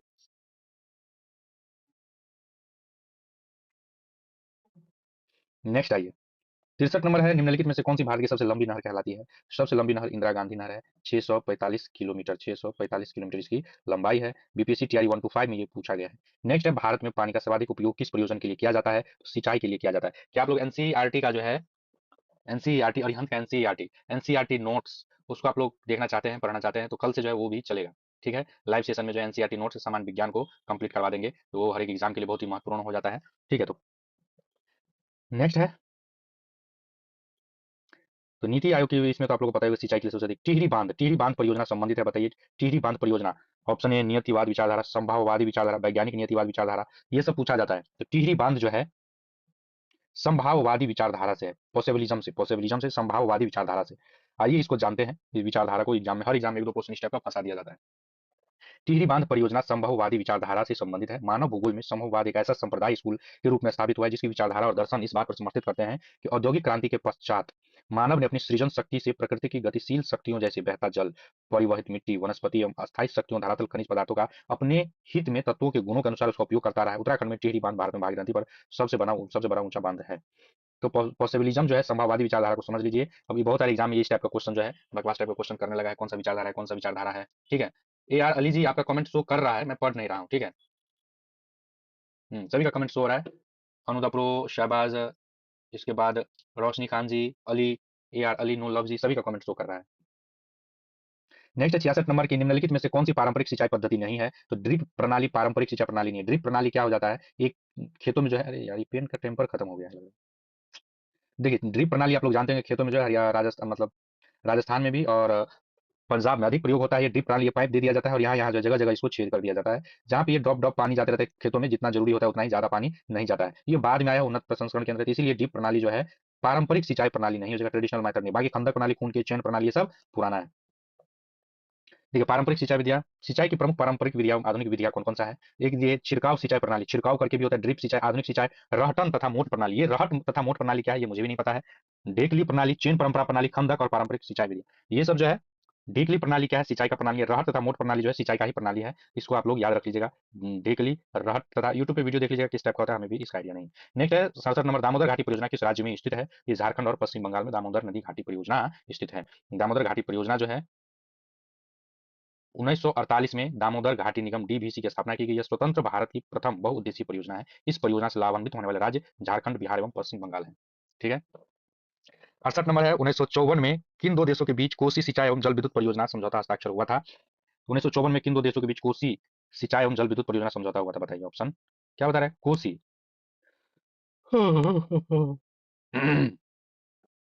नेपाल हो जाएगा, ठीक है ना? कोसी सिंचाई एवं जल विद्युत परियोजना 1954 में हस्ताक्षरित हुआ था। डेट इसकी याद रखिएगा। रिंकी कुमारी जी, आप सभी का स्वागत है। तो कोसी सिंचाई परियोजना 1954 में हुआ, डेट को याद रख लीजिए। यह भारत नेपाल की संयुक्त परियोजना है। कोसी नदी कहाँ से निकलता है? तो गोसाईनाथ चोटी के उत्तर से निकलकर नेपाल में स्थित भीमनगर के पास भारत में प्रवेश करती है। नेपाल में स्थित भीमनगर के पास भारत में प्रवेश करती है यह नदी। बिहार राज्य में उत्तरी पूर्वी। ये देखिए, उत्तर पूर्वी भारत में कुशैला के पास गंगा नदी में मिल जाता है। कोसी को बिहार का शोक भी कहा जाता है। पश्चिम बंगाल का शोक नदी कौन सा, बताइए? नेक्स्ट है, निम्नलिखित में से कौन सा बांध महानदी पर स्थित है? तो निम्नलिखित में से कौन सा बांध महानदी पर स्थित है, बताइए? महानदी पर स्थित कौन सा बांध है? तो हीराकुंड तथा दुधवा बांध महानदी पर स्थित है। हीराकुंड तथा दुधवा बांध महानदी पर स्थित है। हीराकुंड तथा दुधवा बांध महानदी पर स्थित है। तो हीराकुंड तथा दुधवा बांध महानदी पर स्थित है। महानदी प्रणाली ओडिशा में राज्य की सबसे बड़ी और प्रायद्वीपीय भारत की तीसरी सबसे बड़ी नदी है। इस नदी का जलग्रहण क्षेत्र छत्तीसगढ़, मध्य प्रदेश, ओडिशा, झारखंड और महाराष्ट्र तक विस्तारित है। इस नदी पर स्थित हीराकुंड बांध का सबसे बड़ा बांध है। आइए खनिज और ऊर्जा संसाधन को पढ़ेंगे। इस क्वेश्चन को बीपीएससी तैयारी 6 to 8 का ये क्वेश्चन है। इसको आप लोग जरा सा बनाइए। 1 मिनट का मैं ब्रेक ले रहा हूँ, थोड़ा सा पानी वानी पी ले रहा हूँ, क्योंकि लगातार ये मैराथन सेशन चल ही रहा है, ठीक है ना? बस 2 मिनट का ब्रेक ले रहा हूँ।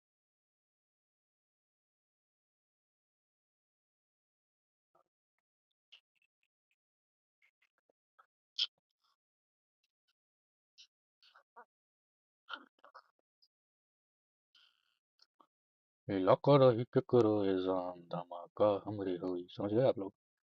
इलाका किसी का भी रहे, धमाका तो रिजल्ट टिशल अकेडमी का ही होना है।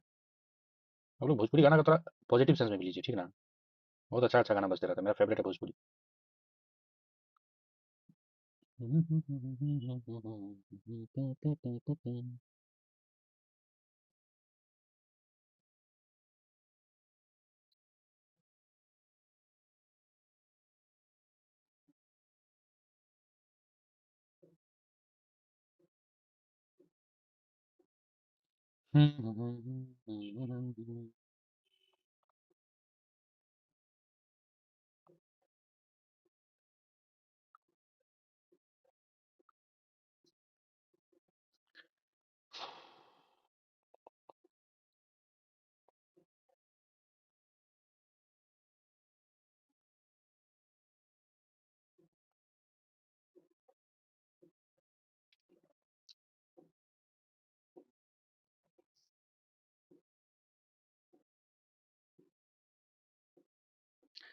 तो चलिए आप सभी का एक बार फिर से स्वागत है आपके अपने यूट्यूब चैनल रिजल्ट टिटोसल अकेडमी पे। अभी आप ज्योग्राफी का सेक्शन देख रहे हैं और ये बीपीएससी टीआरई 1 2 3 का जो भी पीवाईक्यू सीरीज है उसका हम अभी क्वेश्चन डिस्कस कर रहे हैं। और ये अभी ज्योग्राफी का सेगमेंट जो है खनिज एवं ऊर्जा संसाधन कर रहे हैं।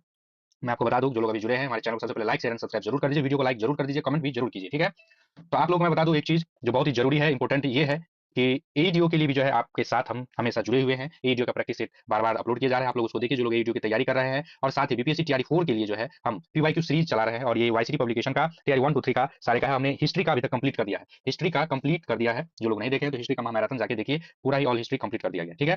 तो चलिए अब ज्योग्राफी के इस सेगमेंट को खनिज एवं ऊर्जा संसाधन जो बीपीएससी टीआरई 3 में 6 to 8 में जो पूछा गया था, इस क्वेश्चन को हम आइए डिस्कस करते हैं। और देखिए क्या क्वेश्चन है। 70 नंबर, हमने 70 क्वेश्चन अभी तक डिस्कस कर चुका है ज्योग्राफी का, भारत भूगोल में।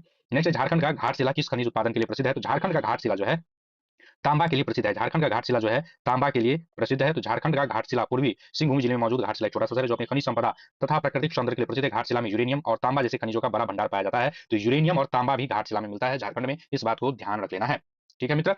नेक्स्ट है, मैग्नीज का उपयोग कहाँ किया जाता है? तो मैग्नीज का उपयोग ऑप्शन ही हो जाएगा। मैग्नीज बहुत भांगुर धातु है।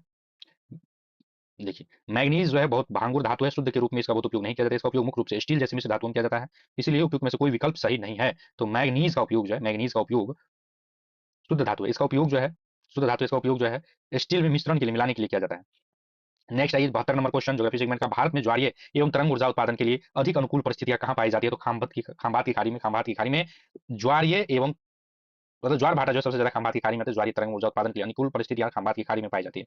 बीपीएससी टीआरई 368 का ज्वारीय तरंग ऊर्जा क्षमता जो है 9000 मेगावाट है। इसमें गुजरात खांबे की खाड़ी के लगभग 7000 मेगावाट, कच्छ की खाड़ी में, ये सब छोड़िए। नेक्स्ट है, निम्नलिखित में से कौन सा ऊर्जा पारंपरिक स्रोत नहीं है? निम्नलिखित में से कौन सा ऊर्जा का पारंपरिक स्रोत नहीं है? बताइए जरा सा, ऊर्जा का पारंपरिक स्रोत कौन सा नहीं है? तो ऊर्जा का जो है पारंपरिक स्रोत जो है पवन ऊर्जा नहीं है पारंपरिक स्रोत। बाकी कोयला, गैस जो है, प्राकृतिक गैस जो है पारंपरिक स्रोत है। ऊर्जा का पारंपरिक स्रोत नहीं है, पवन ऊर्जा पारंपरिक स्रोत नहीं होता है। ऊर्जा के दो स्रोत होते हैं, एक पारंपरिक और गैर पारंपरिक स्रोत। पारंपरिक ऊर्जा के स्रोत में से कंफ्यूजन नहीं कीजिएगा। पारंपरिक ऊर्जा के स्रोत में जो है जीवाश्म ईंधन, पेट्रोल, कोयला, प्राकृतिक गैस आदि आते हैं। गैर पारंपरिक ऊर्जा स्रोत में पवन ऊर्जा, बायोमास ऊर्जा और नवीकरणीय ऊर्जा संसाधन आते हैं। तो हमें क्वेश्चन क्या पूछा गया था? पारंपरिक। तो पवन ऊर्जा जो है गैर पारंपरिक है। गैर पारंपरिक ऊर्जा स्रोत में पवन ऊर्जा, बायोमास ऊर्जा, नवीकरणीय ऊर्जा संसाधित है। पारंपरिक ऊर्जा स्रोत में कौन सा है? पारंपरिक ऊर्जा स्रोत में जो है जीवाश्म ईंधन, पेट्रोल, कोयला, प्राकृतिक गैस जो है पारंपरिक परंपरा। ठीक है, नेक्स्ट आइए 74 नंबर क्वेश्चन है, मोनोजाइट रेत में निम्नलिखित में से कौन सी खनिज पाई जाती है? तो मोनोजाइट रेत में निम्नलिखित में से कौन सी खनिज? तो थोरियम खनिज पाई जाती है, बीपीएससी टीआई 2 का है। तो मोनोजाइट रेत में जो है, मोनोजाइट रेत में थोरियम खनिज पाई जाती है। इसका परमाणु क्रमांक 90 होता है टीएच का, यह भी याद कर लीजिएगा। थोरियम का रासायनिक प्रतीक टीएच है। और यह मोनोजाइट मुख्य रूप से केरल के तट पर पाया जाता है। कहां पाया जाता है? केरल के तट पे पाया जाता है। नेक्स्ट आइए 75 नंबर क्वेश्चन, भारत के निम्नलिखित थर्मल पावर प्रोजेक्टों को पूर्वी से पश्चिमी दिशा में व्यवस्थित कीजिए। तो थर्मल पावर जितने भी, इसको पूर्व से पश्चिम दिशा में आइए हम व्यवस्थित करते हैं। क्या बोल रहा है? पूर्व किधर हो गया? भारत का मैप अगर हम बनाते हैं तो ये पूरब से पश्चिम, ये पूरब है, ये पश्चिम। इधर इधर आइए, इसको हम देखते हैं। तो देख लीजिए 2 3 है। तो देखिए यहाँ पे जो है इसका बीपीएससी स्कूल टीचर का पूर्व से पश्चिम जो है, पूर्व से पश्चिम क्रम। नाम रूप, नाम रूप का है असम में स्थित है। असम में ओबरा उत्तर प्रदेश, ओबरा उत्तर प्रदेश। सोनभद्र उत्तर प्रदेश के सोनभद्र जिले में ओबरा है। परीछा उत्तर प्रदेश के झांसी जिले में बेतवा नदी के किनारे है। तक कोटा राजस्थान में स्थित है, इसलिए उत्तर 2 हो जाएगा। ठीक है, इसको एक बार फिर से देख लीजिए। थर्मल पावर प्लांट भारत के राष्ट्रीय पावर ग्रिड में बिजली से उत्पादन नाम रूप आएगा, नाम रूप, ओबरा, परीछा और कोटा, ये हो जाएगा पूरब से पश्चिम। नेक्स्ट है, किस शहर में प्रथम शुद्ध हरित हाइड्रोजन संयंत्र चालू किया गया है? तो यह जो है हाइड्रोजन संयंत्र हरियाणा में शुरू हुआ था। अब देखते हैं क्या इसका उत्तर दिया है भाई। तो प्रथम शुद्ध हरित हाइड्रोजन, हरित हाइड्रोजन पूछ रहा है, तो ऑप्शन ई इसका हो जाएगा हरित हाइड्रोजन।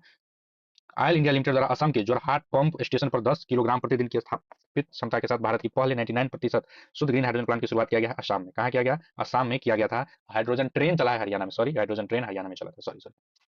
तो असम के जोरहाट पंप स्टेशन पर 10 किलोमीटर प्रतिदिन की स्थापना के साथ भारत पहले जो है ग्रीन हाइड्रोजन प्लांट शुरू किया है। यह संयंत्र 500 किलोवाट सौर संयंत्र द्वारा 100 किलोवाट आयन एक्सचेंजर। नेक्स्ट आइए देखिए, कोयला नगरी किस स्थान को कहते हैं? तो कोयला नगरी जो है धनबाद को कोयला नगरी कहते हैं। कोयला नगरी झारखंड, धनबाद, धनबाद को कोयला नगरी कहा जाता है। यहाँ के झाड़िया क्षेत्रों में अनेक कोयला खनन केंद्र हैं। नेक्स्ट है 78 नंबर क्वेश्चन, कि भारत के खनिज तेल पेट्रोलियम उत्पादक क्षेत्र और इसकी अवस्थिति का सही युग्म बताइए। तो सही युग्म जो है ऑप्शन डी है, उपयुक्त में से एक से अधिक है। इसका ये जरा सा मिलाइए, भारत के प्रमुख पेट्रोलियम खनिज उत्पादक क्षेत्र कौन कौन सा है? सुरमा घाटी, डिगबोई, नहरकटिया, हुगरी जन मोरान क्षेत्र असम में है। देखिए, तो पेट्रोलियम खनिज तेल उत्पादक क्षेत्र कहाँ कहाँ है, उस क्षेत्र को याद रख लीजिए, बहुत फैक्ट याद रख लीजिए। सर अब छुट्टी दे दीजिए अब्दुल जी।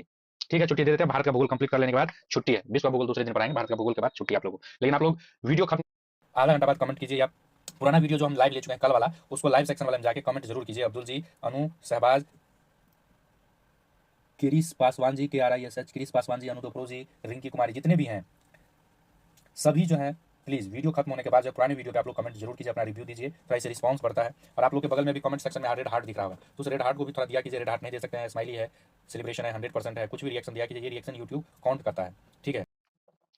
कभी मैं आपको पूरा डिटेल दिखाऊंगा यूट्यूब जो हमारा क्या क्या काउंट कर रहा है, ये रिएक्शन इतना जा रहा है, इतना रिएक्शन गया है पूरे हफ्ते में, उस हिसाब से रिकमेंड चैनल आगे करता है, ठीक ना। इसलिए ये सब दिया जाता है। अब आ रहा है रिएक्शन सर्च, ठीक है। चलिए, तो भारत के प्रमुख खनिज तेल उत्पादक क्षेत्र कौन थे? सुरमा घाटी, डिगबोई, नहरकटिया, हुगरीज मोरान क्षेत्र असम में, ठीक है। दूसरा है लुनेज, अलंकेश्वर, उल्यार, ढोकला, मोहशाना, कलोल क्षेत्र गुजरात में है। मंगला क्षेत्र राजस्थान में। ये सब क्या है? खनिज तेल उत्पादक क्षेत्र है, खनिज तेल उत्पादक क्षेत्र है। Krishna Godavari basin, KG basin Andhra Pradesh में है, जो कि प्राकृतिक गैस का भारत में सबसे बड़ा भंडार है। अगर प्राकृतिक गैस का भंडार अगर आपसे पूछे, तो आंध्र प्रदेश में Krishna Godavari basin, KG basin में प्राकृतिक गैस का भारत में सबसे बड़ा भंडार जो है आंध्र प्रदेश में है। केजी बेसिन में रावा अपतटीय क्षेत्र पेट्रोल उत्पादन के लिए प्रसिद्ध है। नेक्स्ट आइए, उद्योग और खत्म ही हो गया है, मुझे लग रहा है ज्यादा नहीं है, विविध आ गया है, देख रहे हैं। तो 3 4 पेज के बाद विविध आ जाएगा, अब खत्म ही है, टेंशन मत लीजिए। ये हो गया। आइए उद्योग एवं व्यापार को आते हैं 79 नंबर क्वेश्चन, उद्योग एवं व्यापार में। उद्योग एवं व्यापार 79 नंबर, बिहार के किस जिले में रेशमी वस्त्र का उत्पादन सर्वाधिक होता है? तो ये भागलपुर में सर्वाधिक उत्पादन होता है रेशमी वस्त्र का। भागलपुर को भारत के रेशम शहर के रूप में भी जाना जाता है। रेशम शहर अगर दे, पेन गड़बड़ा गया, पेन नया लेना पड़ेगा। रेशम शहर के रूप में भी जाना जाता है भागलपुर को। नेक्स्ट 80 नंबर क्वेश्चन है कि बरौनी तेल शोधक संयंत्र बिहार के किस जिले में है? तो ये तो कहने वाली बात है। बेगूसराय के कौन कौन है यहाँ से बताइएगा, बेगूसराय कौन कौन है? रुक जाइए, आप मत जाइए अभी, क्लास ये खत्म कर लीजिए। अनुदा प्रो जी क्लास खत्म करने के बाद जाइएगा, ठीक है। नो भाई, रुक जाइए आप लोग, अनुदा प्रो जी रुक जाइए, क्लास खत्म कर लीजिए। ये भारत का भूगोल खत्म कर लीजिए। बेगूसराय से कौन है भाई? बरौनी, तो ये अब क्या बताया आप लोगों को, पता ही होगा। बस इतना याद रख लीजिए कि यह संयंत्र रूस और रोमानिया की मदद से स्थापित किया गया था। बरौनी संयंत्र जो है रूस और रोमानिया की मदद से 1964 में स्थापित किया गया था। डेट और ईस्वी जो है इसको याद रख लीजिएगा।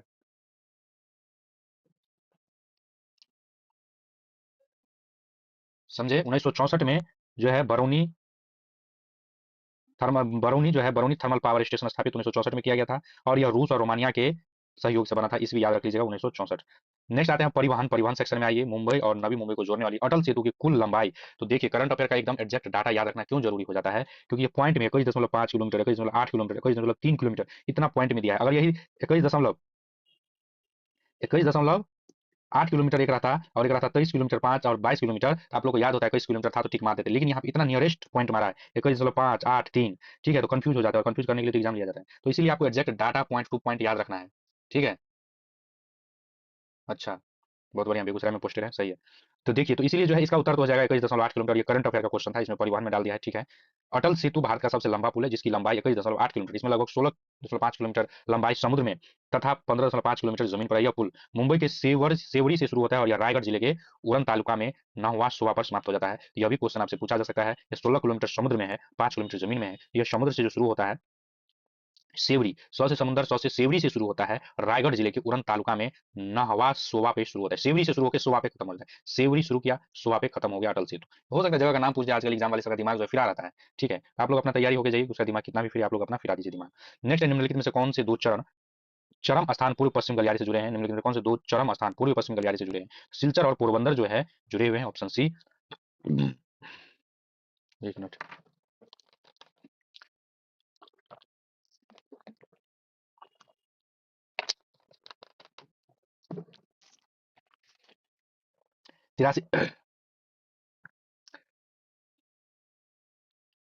83 नंबर क्वेश्चन है, शिप ब्रेक टूरिज्म के संदर्भ में रुचि रीफ, एमी सॉल तथा ग्रांडे द्वीप पर भारतीय जल में जहाजों के मलबे का पता लगाया गया है। ये कहाँ है? तो ऑप्शन ए गोवा तट के बाहर, ऑप्शन ए इसका सही उत्तर है गोवा तट के बाहर।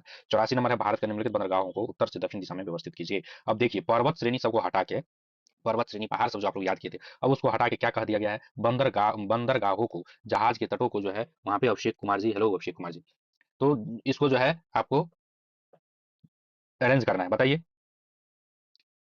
उत्तर से दक्षिण की ओर, तो उत्तर से दक्षिण क्या हो जाएगा? Top to bottom, top to bottom Bharat का नक्शा आपको पता ही होगा, उत्तर से दक्षिण किधर है? ये ऊपर से नीचे की ओर जो है बंदरगाह, यानी कि ये तट से ऐसे। चलिए मिलान शुरू करते हैं, ऑप्शन बी इसका सही उत्तर हो जाएगा। तो पहला जो है विशाखापट्टनम आएगा पहला स्थान पे, दूसरा स्थान पे आएगा काकीनाडा, तीसरा स्थान पे आएगा मछलीपट्टनम और चौथा स्थान पे आएगा नागपट्टनम। तो ये बंदरगाह को अब मिलान करने के लिए दे दिया गया है, पर्वत पहाड़ से इसका मन बढ़ गया है, तो नए नए चीज आविष्कार कर रहा है। ठीक है, ये देखिए सारा विशाखापट्टनम जो है आंध्र प्रदेश, काकीनाडा आंध्र प्रदेश में, मछलीपट्टनम जो आंध्र प्रदेश में, और नागपट्टनम तमिलनाडु में है। ये सब प्रमुख बंदरगाह है। आप लोग को जो है मैप थोड़ा देखना होगा, किसी दिन मैं मैप का क्लास जिस दिन सारा करवा दूंगा ये सब। नेक्स्ट है कृषि एवं पशुपालन से संबंधित, देख लीजिए टीआई 1 2 3 4 में क्या क्वेश्चन पूछा गया था। जो भी लोग देख रहे हैं प्लीज वीडियो को लाइक करके चैनल को सब्सक्राइब जरूर कर दीजिएगा। आप लोग एक लाइक शेयर सब्सक्राइब हमें मोटिवेट करता है नए कंटेंट बनाने के लिए, और जितने भी लोग वीडियो देख रहे हैं प्लीज आप लोग वीडियो को लाइक जरूर कीजिएगा।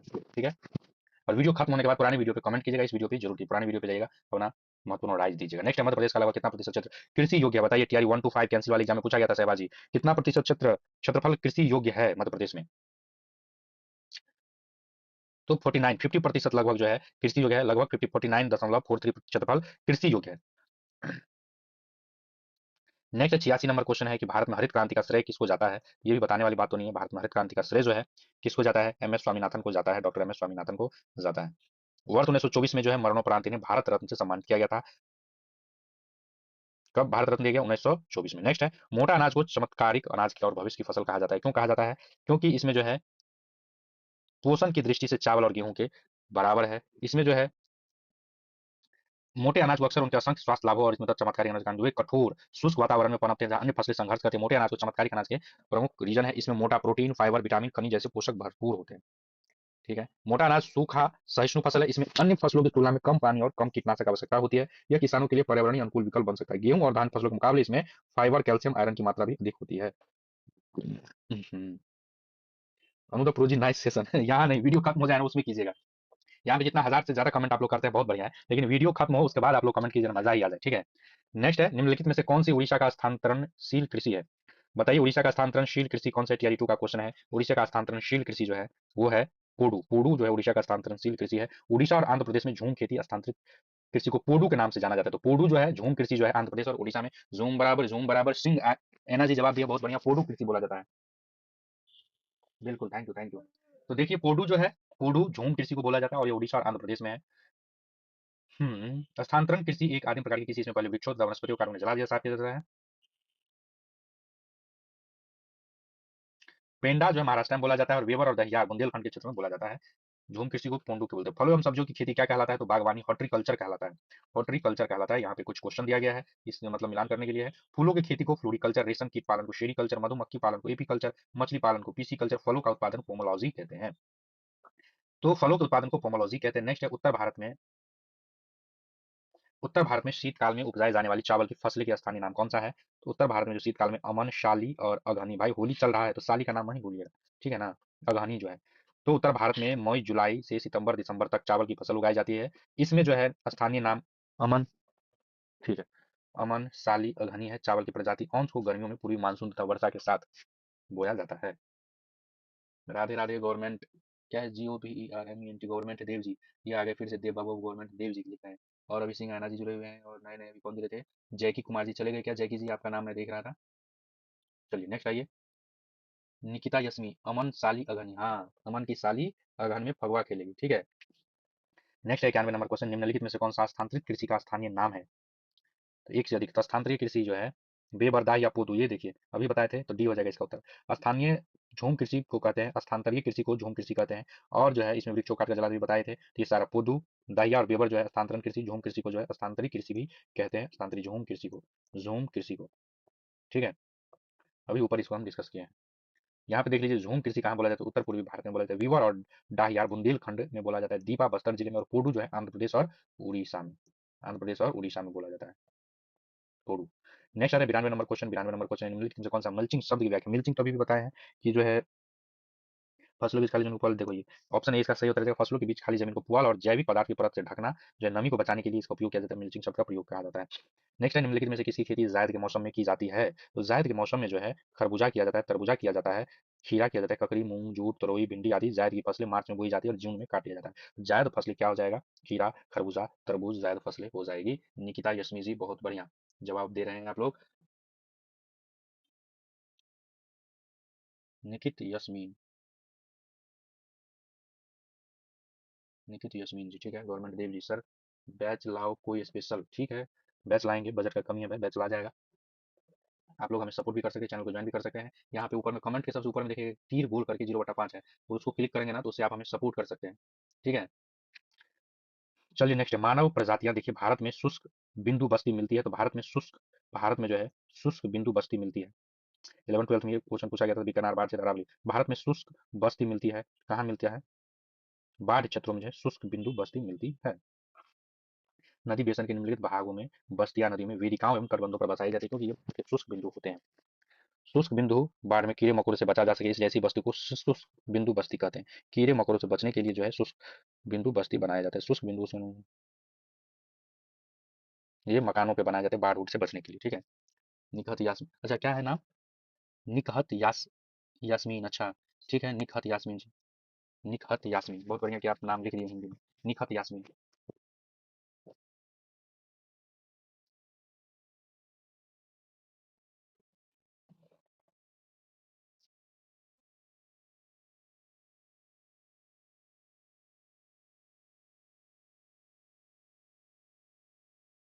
शुष्क बिंदु बाढ़ क्षेत्र में मिलती है, ठीक है। नेक्स्ट आइए 95 नंबर क्वेश्चन है, जीवाश्मों के आधार पर मानव की उत्पत्ति केंद्र है, तो जीवाश्मों के आधार पर अफ्रीका की रिफ्ट घाटी है। नेक्स्ट आते हैं, दो समुदायों के मध्य सांस्कृतिक संपर्क कहलाता है एक्सलरेशन, ऑप्शन बी इसका सही हो जाएगा। दो समुदायों के मध्य सांस्कृतिक संपर्क एक्सलरेशन कहलाता है, एक्सलरेशन। 97 नंबर है, किसी समुदाय को अनुसूचित जनजाति के रूप में घोषित करने के लिए आवश्यक विशिष्टताएं क्या है? आदिम लक्षण, विशिष्ट संस्कृति, बड़े पैमाने पर समुदाय के साथ संपर्क में, श्रम, पिछड़ापन, भौगोलिक अवकाश, सभी हो जाएगा, डी हो जाएगा इसका उत्तर, ठीक है। तो चलिए जो है अब जो है विविध शुरू हो गया, यानी कि भारत का भूगोल कंप्लीट हो गया। तो जो लोग अभी तक हमारे साथ दिए हैं, आप सभी को बहुत बहुत धन्यवाद भाई। चलिए विविध का क्वेश्चन को देखते हैं, अब इसके बाद भारत का खत्म हो जाएगा, विश्व का भूगोल यहाँ से शुरू हो गया, बस एक पेज में है, इसके बाद आप लोग का छुट्टी हो जाएगा। क्लास कितना देर से चला है, कोई बता सकता है क्या? 1 घंटा 56 मिनट से चल रहा है, अच्छा। चलिए अभी विविध में हम आ गए हैं, भारत का स्थलाकृत मानचित्र किस संगठन द्वारा बनाया जाता है? बताइए, भारत का जो है स्थलाकृत topographical map of India prepared by which organisation? चलिए बीपीएससी का क्वेश्चन देख लेते हैं ये। भारतीय भारतीय भूवैज्ञानिक सर्वेक्षण, भारतीय सर्वेक्षण, भारतीय प्राणी सर्वेक्षण, उपयुक्त में से एक से अधिक, तो इसमें क्या हो जाएगा? इसका उत्तर ऑप्शन बी भारतीय सर्वेक्षण, द सर्वे ऑफ इंडिया के द्वारा भारत का स्थलाकृत मानचित्र मैप बनाया जाता है। सर्वे ऑफ इंडिया भारतीय सर्वेक्षण के द्वारा जो है स्थलाकृत मानचित्र बनाया जाता है भारत का, ये याद रखिएगा आप लोग। और आज की सेशन बहुत शानदार, जो लोग वीडियो की तैयारी कर रहे हैं आप लोग जाके विश्व भूगोल भी कीजिए, बिल्कुल निखत यास्मीन जी विश्व भूगोल भी करेंगे आप। सबसे पहले चैनल को सब्सक्राइब कर लीजिए, वीडियो को लाइक कीजिए। पुराना वीडियो हमने मैराथन सेशन में हिस्ट्री का जो है कंप्लीट करवा दिया है। टीआरई 1 टू 3 का पूरा क्वेश्चन हिस्ट्री सेगमेंट का जितना भी होता है प्राचीन, मध्य और आधुनिक पूरा कंप्लीट करा दिया है। कल ही कंप्लीट है, जाके उसको देख लीजिएगा, ठीक है। बिल्कुल हम 20 पर भी करवाएंगे, अभी फिलहाल इसको कंटिन्यू कीजिए और वीडियो को लाइक शेयर सब्सक्राइब जरूर कर दीजिएगा, ठीक है। भारत का स्थाकृत मानचित्र सर्वेक्षण विभाग द्वारा बनाया जाता है। यह विज्ञान और प्रौद्योगिकी विभाग के अंतर्गत राष्ट्रीय सर्वेक्षण मानचित्र, इसका स्थापना कब हुआ था? 1767 ईस्वी में स्थापना हुआ था। राष्ट्रीय सर्वेक्षण और मानचित्र संगठन का स्थापना जो है 1767 में हुआ था। नेक्स्ट है, इसमें बोल रहा है उत्तर का चयन कीजिए, सम्मिलित कीजिए। तो आइए हम यहाँ पे सम्मिलित करते हैं। देखिए, चार जो है डेल्टा मैदान में आता है, कंकर बांगर में कायाल, तट्टी मैदान में मांड जो है, पंजाब के मैदान में मांड बनता है। खेती के लिए उपयोग होता है मांड वाला जगह, ठीक है। नेक्स्ट आते हैं, यहाँ पे देख लीजिए क्या लिखा हुआ है। कुछ प्रांतों में संसाधन की उपलब्धता, संबंधित प्रांतों के नाम। आइए इसको हम सीधा मिलान करते हैं यहाँ पे। खनिज संसाधनों की संपन्नता परंतु औद्योगिकरण की कमी जो है झारखंड में। सर जी ये बुक है मेरे पास, निखत यास्मीन जी, बहुत बढ़िया बुक है। तो उसको पूरा पढ़ लीजिए, अगर खुद से नहीं पढ़ पा रहे हैं हमारे YouTube channel result education academy पे जो है पूरा बुक डिस्कशन करवाया गया है, आप इसको जरूर देख लीजिएगा। अगर आपसे खुद से नहीं पढ़ा जा रहा है, आराम से सुन लीजिएगा और बुक निकाल कर पढ़िएगा। नेक्स्ट है, जल संसाधनों की संपन्नता परंतु आधारभूत संरचना के विकास की कमी। तो अरुणाचल प्रदेश। सौर और वायु ऊर्जा की संपन्नता परंतु जल संसाधनों की कमी, राजस्थान। खनिज संसाधनों की संपन्नता परंतु परिवहन और संचार के साधन की कमी, लद्दाख। तो इस प्रकार जो है विविध का भी क्वेश्चन हमने कंप्लीट कर लिया। अब 101, अरब सागर और बंगाल की खाड़ी में अपवाद तंत्र के बीच जल विभाजक हैं। तो ऑप्शन बी हो जाएगा, दिल्ली रिज, अरावली पर्वत श्रेणी, सह्याद्री और अमरकंटक की पहाड़ियां। ऑप्शन बी इसका सही उत्तर हो जाएगा। तो अब जो है एक बार फिर से आप सभी का स्वागत है आपके अपनी YouTube channel result education academy पे, और आप देखना शुरू कर चुके हैं बीपीएससी टीआरई 4 का अध्याय। बीपीएससी टीआरई 4 के लिए अध्यावार सॉल्व पेपर देख रहे हैं। इसमें बीपीएससी टीआरई 1 2 3 का जो है पीवाईक्यू है। इसमें जैसे कि आप देख लीजिए, आज जो हम सेक्शन डिस्कस करने वाले हैं वो आज अभी तक जो इसमें है 69 बीपीएससी का क्वेश्चन दिया हुआ है। टीआरई 1 2 3 का देख लीजिए, 3 का एग्जाम जो हुआ था दोनों ही सेट का क्वेश्चन दिया है। इस प्रकार टोटल 1310 क्वेश्चन इसमें दिया गया है। जैसा कि आप देख सकते हैं टीआरई 1 2 3 और 69 बीपीएससी का क्वेश्चन बैंक दिया गया है। तो हमने अभी तक जो डिस्कस कर लिया है वो आपको मैं एक बार जरा सा सरसरी निगाहों से बता दूं। अभी तक हमने इतिहास पूरा सेक्शन कंप्लीट कर लिया, प्राचीन, आधुनिक और मध्यकालीन इतिहास को कंप्लीट कर लिया है। साथ ही हमने भारत का भूगोल जो पेज नंबर 31 से 55 है इसको भी हमने कंप्लीट कर लिया। भारत का भूगोल कंप्लीट है। और ठीक है, इसके बाद आज जो डिस्कस होगा वो विश्व का भूगोल होगा। आज हम विश्व का भूगोल डिस्कस करेंगे। तो आइए सीधे चलते हैं हम विश्व। अगर आप लोग कोई सुझाव देना चाहते हैं तो बिल्कुल कीजिए, आप हमारे चैनल को ज्वाइन भी कर सकते हैं। तो चैनल को ज्वाइन कीजिएगा तो मात्र 49 या 59 रुपीज लग रहा है पूरे मंथ के लिए। और यहाँ पे देखिए कमेंट सेक्शन में आपको डॉलर का साइन दिखेगा, उसमें सुपर स्टिकर सुपर चैट होगा, तो वो भी आप हमें दे सकते हैं। चलिए अब सीधा बात करते हैं विश्व भूगोल, ब्रह्मांड और सौरमंडल में। तो पहला है, पृथ्वी एवं सूर्य के बीच अधिकतम दूरी होती है। तो कब होती है? पृथ्वी एवं सूर्य के बीच अधिकतम दूरी होती है, कब होती है? ये होती है अपसौर की स्थिति में। अपसौर की स्थिति में पृथ्वी एवं सूर्य के बीच अधिकतम दूरी होती है अपसौर की स्थिति में। पृथ्वी एवं सूर्य के बीच अधिकतम दूरी होती है अपसौर में। पृथ्वी एवं सूर्य के बीच अधिकतम दूरी अपसौर, अपसौर को कहते हैं। पृथ्वी सूर्य के चारों ओर दीर्घकालिक वृत्त में जो है चक्कर लगाता है। एक मिनट, ब्राइटनेस थोड़ा इसका कम कर लो, ठीक है। चलिए, तो पृथ्वी एवं सूर्य के मध्य अधिकतम दूरी को अपसौर कहते हैं। अपसौर किसे कहते हैं? पृथ्वी एवं सूर्य के मध्य की अधिकतम दूरी को तो अपसौर कहते हैं। पृथ्वी सूर्य के चारों दीर्घ वृत्ताकार पथ में जो है परिक्रमा करते हैं, जिसके कारण वर्ष में सूर्य एवं पृथ्वी की दूरी घटती एवं बढ़ती रहती है। दूसरा क्वेश्चन आइए, बोला है निम्नलिखित में से कौन सा वृहद ग्रह नहीं है? तो वृहद ग्रह मंगल जो है वृहद ग्रह नहीं है, बाकी जो है बृहस्पति और शनि जो है वृहद ग्रह की श्रेणी में आते हैं। तो इसीलिए जो है ऑप्शन ए हो जाएगा। सौरमंडल का आकार जो है, देखिए टीआरई 3 का 1 to 5 का ये क्वेश्चन है, ठीक है। तो सौर मंडल में आकार बड़े से छोटे क्रम में के आधार पर 4 बड़े ग्रह बृहस्पति, शनि, अरुण, वरुण है, जबकि मंगल ग्रह आकार में 7वां बड़ा ग्रह है जो केवल बुध ग्रह से बड़ा है। इस प्रकार विकल्प ए सही उत्तर है। नेक्स्ट है, चंद्रमा सदृश ग्रह कौन सा है? चंद्रमा का सदृश ग्रह कौन सा है? तो ऑप्शन बी बुध हो जाएगा। तो ग्रहों में मात्र बुध तथा शुक्र की दिखने वाली कलाएं होती है, इसी प्रकार कलाएं चंद्रमा में भी पाया जाता है। चंद्रमा का आकार बुध जैसा दिखाई देता है तथा दिए गए विकल्प में चंद्रमा जो है सदृश ग्रह बुध जैसा है। नेक्स्ट है, सूर्य है एक, सूर्य क्या है? तारा, एक प्रकार का तारा, येलो स्टार है। सूर्य क्या है? येलो स्टार है। गोल्डन कुमार जी, ये सभी क्वेश्चन वापस थोड़े ना आएगा भैया, जब एक बार आ गया है तो। बिल्कुल सही बता रहे हैं गोल्डन जी, ये बिल्कुल नहीं आएगा दोबारा। लेकिन आप एक बात बीपीएससी के पैटर्न को जान लीजिए।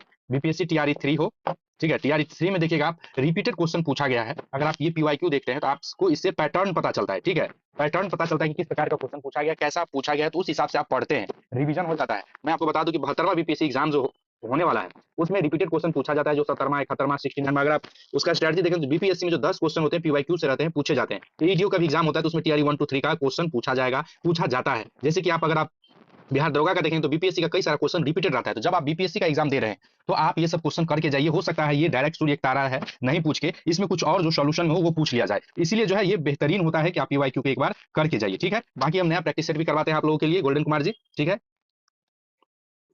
बिल्कुल इस बार बेवकूफी नहीं करूंगा, एग्जामिनर ऐसा बेवकूफी नहीं करेगा। लेकिन आपको जो है पीवाईक्यू, आप बीपीएससी का पैटर्न को नहीं समझे हैं गोल्डन कुमार जी, एक बार क्वेश्चन उठा के देखिएगा और देखिएगा रिपीटेड क्वेश्चन है। अभी मैं बताऊंगा कि इसमें टीआरई 1 2 3 में पूछा गया है कि नहीं, बीपीएससी में पूछा गया है। अगर बीपीएससी की तैयारी किए होंगे तभी मैं क्वेश्चन सब दिखाऊंगा आपको, ठीक है। ये बताइएगा, सूर्य एक तारा है, ये एग्जाम बीपीएससी में पूछा गया है कि नहीं, कभी ये बताइए, किसी भी एग्जाम में पूछा गया है कि नहीं?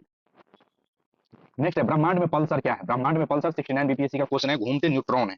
ब्रह्मांड में पल्सर घूमते न्यूट्रॉन है।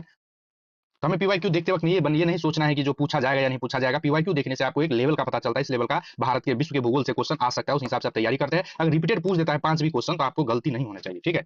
नेक्स्ट, ब्रह्मांड में पल्सर घूमते हुए न्यूट्रॉन के तारे 1.4 मीटर सेकंड को चंद्रशेखर सीमा कहते हैं। देखिए यहाँ पे अब नया शब्द आ गया, चंद्रशेखर सीमा। तो ये आप पढ़ेंगे तभी पता चलेगा। इससे अधिक द्रव्यमान होने पर मुख्य रूप से घूमते इलेक्ट्रॉन अत्यधिक वेग के कारण आप को छोड़कर बाहर चले जाते हैं, न्यूट्रॉन बचे रह जाते हैं। इस अवस्था को न्यूट्रॉन तारा या पल्सर कहते हैं।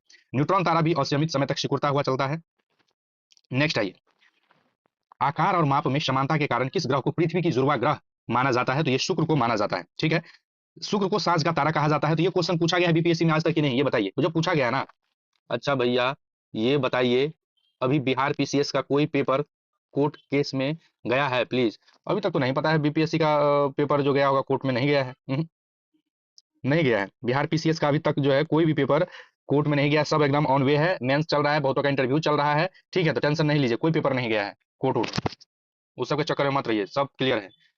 तो ये क्वेश्चन देख लीजिए, आकार और माप में समानता के कारण शुक्र ग्रह को पृथ्वी का जुड़वा ग्रह माना जाता है। सांझ का तारा कहते हैं, भोर का तारा कहते हैं। वायुमंडल में शुक्र के वायुमंडल में CO2 की उपस्थिति 95% है। तो कार्बन डाइऑक्साइड शुक्र ग्रह में जो है कार्बन डाइऑक्साइड की मात्रा जो है 95% है। शुक्र और बुध ग्रह का कोई उपग्रह नहीं है। अगर आपसे पूछे शुक्र और बुध ग्रह का उपग्रह है तो नहीं, कोई भी उपग्रह नहीं है। यह ग्रह सामान्य दिशा के विपरीत सूर्य के पूर्व से पश्चिम में परिक्रमा करता है। अगर आपसे यही पूछ दे इसी में कि बुध और शुक्र जो है सूर्य के किस तरफ परिक्रमा करता है, किस तरफ, तो ये जो है पूर्व से पश्चिम दिशा में परिक्रमा करता है। पूर्व से पश्चिम, मान लीजिए ये उत्तर दक्षिण तो जानते हैं, ये पूर्व से पश्चिम की ओर परिक्रमा करता है, ठीक है। पूर्व से पश्चिम की ओर यह ग्रह सामान्य दिशा के विपरीत जो है ऐसे करके परिक्रमा करता है, ऐसे करके पूर्व से पश्चिम की ओर परिक्रमा करता है। नेक्स्ट आते हैं अक्षांश एवं देशांतर रेखाएं, ठीक है। आपके क्वेश्चन का जवाब दे दिए गोल्डन कुमार जी, उम्मीद करते हैं हम। नेक्स्ट, अक्षांश एवं देशांतर रेखाएं। तो ग्रीनविच मध्य समय GMT से भारतीय मानक समय कितना आगे रहता है? तो 5.5 घंटे आगे रहता है। ये क्वेश्चन आज तक बीपीएससी में पूछा गया है कि नहीं? नहीं भैया, मेरा क्या बोल रहे हैं, मेरा बड़े मेरा बढ़िया ने प्री क्लियर किया, क्या बोल रहे हैं, मेरे बड़े भैया ने प्री क्लियर किया है, बट वो कह रहे हैं वो कोर्ट केस में जाने वाला है, इसलिए पूछ रहे हैं। तो जाने वाला है, अभी तक नहीं गया है, ठीक है। जाने वाला है, कोई नहीं जाने वाला, कोर्ट केस में कोई नहीं फंसने वाला है। टेंशन मत लीजिए, कोई कोर्ट केस में नहीं फंसने वाला है, सब ऑन द वे है, चल रहा है। जाने वाला है, आगे क्या होगा उसको छोड़ दीजिए। सब एग्जाम का पीटी मेंस इंटरव्यू सब चल रहा है, तो सब मत सोचिए, ठीक है। कह रहे हैं तो बोलिए, जब जाएगा तब ना, कोई बात नहीं। प्रियंका जी आपका स्वागत है, राधे राधे राधे कृष्णा। तो चलिए अभी जो है हम ये देख रहे हैं ज्योग्राफी का अक्षांश और देशांतर का। भारत मानक समय का निर्धारण 82 डिग्री 30 मिनट पूर्व में ज्ञात किया जाता है और भारतीय मानक समय 5.5 घंटा आगे है ग्रीनविच से। ये क्वेश्चन पूछा जाता है कि नहीं, बताइएगा। विश्वतीय व्यास ध्रुवीय व्यास से कितना अधिक है? तो विश्वतीय व्यास ध्रुवीय व्यास से कितना अधिक है? 43 किलोमीटर, 36 किलोमीटर, 49 किलोमीटर, बताइए। तो ये ऑप्शन ए हो जाएगा 43 किलोमीटर। तो पृथ्वी का भूमध्य रेखीय व्यास, विश्वत व्यास लगभग 12,756 किलोमीटर, जबकि ध्रुवीय व्यास 12,713.6 किलोमीटर है। तो स्पष्ट है कि विश्वतीय व्यास ध्रुवीय व्यास से लगभग 43 किलोमीटर अधिक है, ठीक है। तो 43 किलोमीटर अधिक है। आप याद रख लीजिएगा कि पृथ्वी का भूमध्य रेखीय व्यास कितना है, तो 12,756 और 12,713 किलोमीटर ध्रुवीय व्यास है। ध्रुवीय व्यास कितना है? 12,713। और जो है विश्वतीय व्यास कितना है? 12,756। अब कई बार एग्जाम दे दिया गया कथन 1, कथन 2, स्पष्ट कीजिए, स्पष्ट कर रहा है, 1 सही है, 2 सही है, नहीं सही है, ठीक है।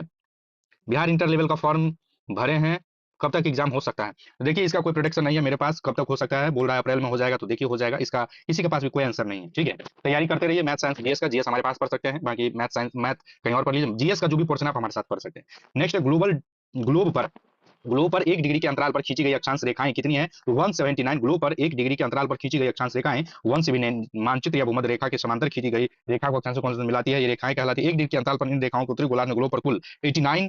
इसी प्रकार जो है दक्षिण गोलार्ध में कुल संख्या 89 है। इस प्रकार ग्लोब पर 1 डिग्री के अंतराल पर कुल अक्षांश संख्याएं 179 है।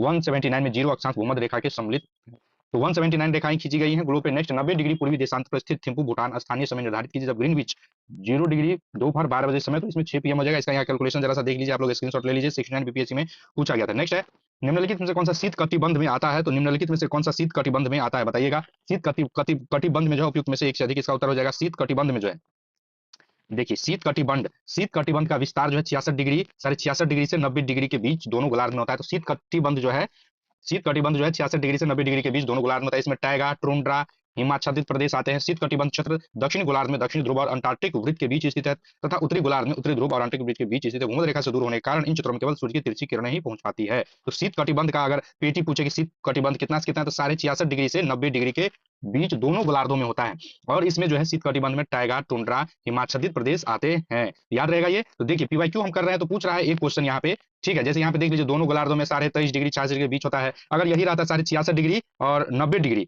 90 डिग्री, तो क्या हो जाता है, ये उत्तर हो जाता है। इसीलिए इसको हम पढ़ते हैं, पीवाईक्यू देखते हैं गोल्डन बाबू, ठीक है। बहुत बढ़िया। आप बिहार एसएससी का भरे हैं तो बिहार एसएससी में बहुत सुनहरा मौका है, आप जम के तैयारी कीजिए जीएस का। जीएस के लिए एनसीईआरटी नोट्स जो है हम अरिहंत पब्लिकेशन का आता है उसको हम डिस्कस कर दिए हैं, ठीक है। इंटर लेवल का फॉर्म बने, राइट भैया, ठीक है। बोले इन क्या बोल रहे हैं, इन सभी क्वेश्चनों को रटना है या समझना है। देखिए इन सभी क्वेश्चनों को जो बार बार पढ़ रहे हैं उनको तो रटा ही गया है, आपको क्या करना है, समझना है। और जो सोल्यूशन है उसको, नया क्वेश्चन देखिए किस प्रकार से मैं बोल रहा हूँ, बना रहा हूँ। ज्यादा से ज्यादा पीवाईक्यू कीजिए आप। बिहार एसएससी का भी हमने जो है 2023 में क्वेश्चन लिया था, डिस्कस किया था, तो पीवाईक्यू आप उसका जाके देख सकते हैं। और फिर से जो है बिहार एसएससी के लिए पीवाईक्यू चलने वाला है, तो इसको समझना है। जब समझ में आ जाए तो इसको फिर रट लेना है, क्या है कि रटिएगा तभी याद रहेगा, समझते हुए रटना है इसको, ठीक है। यदि ग्रीनविच में दोपहर के 12 बजे हैं तो ग्रीनविच के 30 डिग्री पूर्व में क्या समय होगा, तो दोपहर के 2 बजेंगे। आपको बता दूं गोल्डन कुमार जी की हिस्ट्री का जो होता है, हिस्ट्री पूरा ही प्राचीन, मध्य और आधुनिक इतिहास तीनों ही क्लास हमने कंप्लीट करा दिया है। यही पीवाईक्यू का हिस्ट्री पूरा कंप्लीट करा दिए हैं। तो अगर आप नहीं देखे तो प्लेलिस्ट में जाइएगा, बीपीएससी टीआरई 4 वाला खोलिएगा, उसमें आपको ये मिल जाएगा, ठीक है। तो हिस्ट्री का जरूर देख लीजिएगा। नेक्स्ट आते हैं विश्व के महाद्वीप, देश, राजधानी एवं सीमाएं। इन सभी को आराम आराम से समझते हुए पढ़ना, भी तो मैं फास्ट चल रहा हूँ, ठीक है।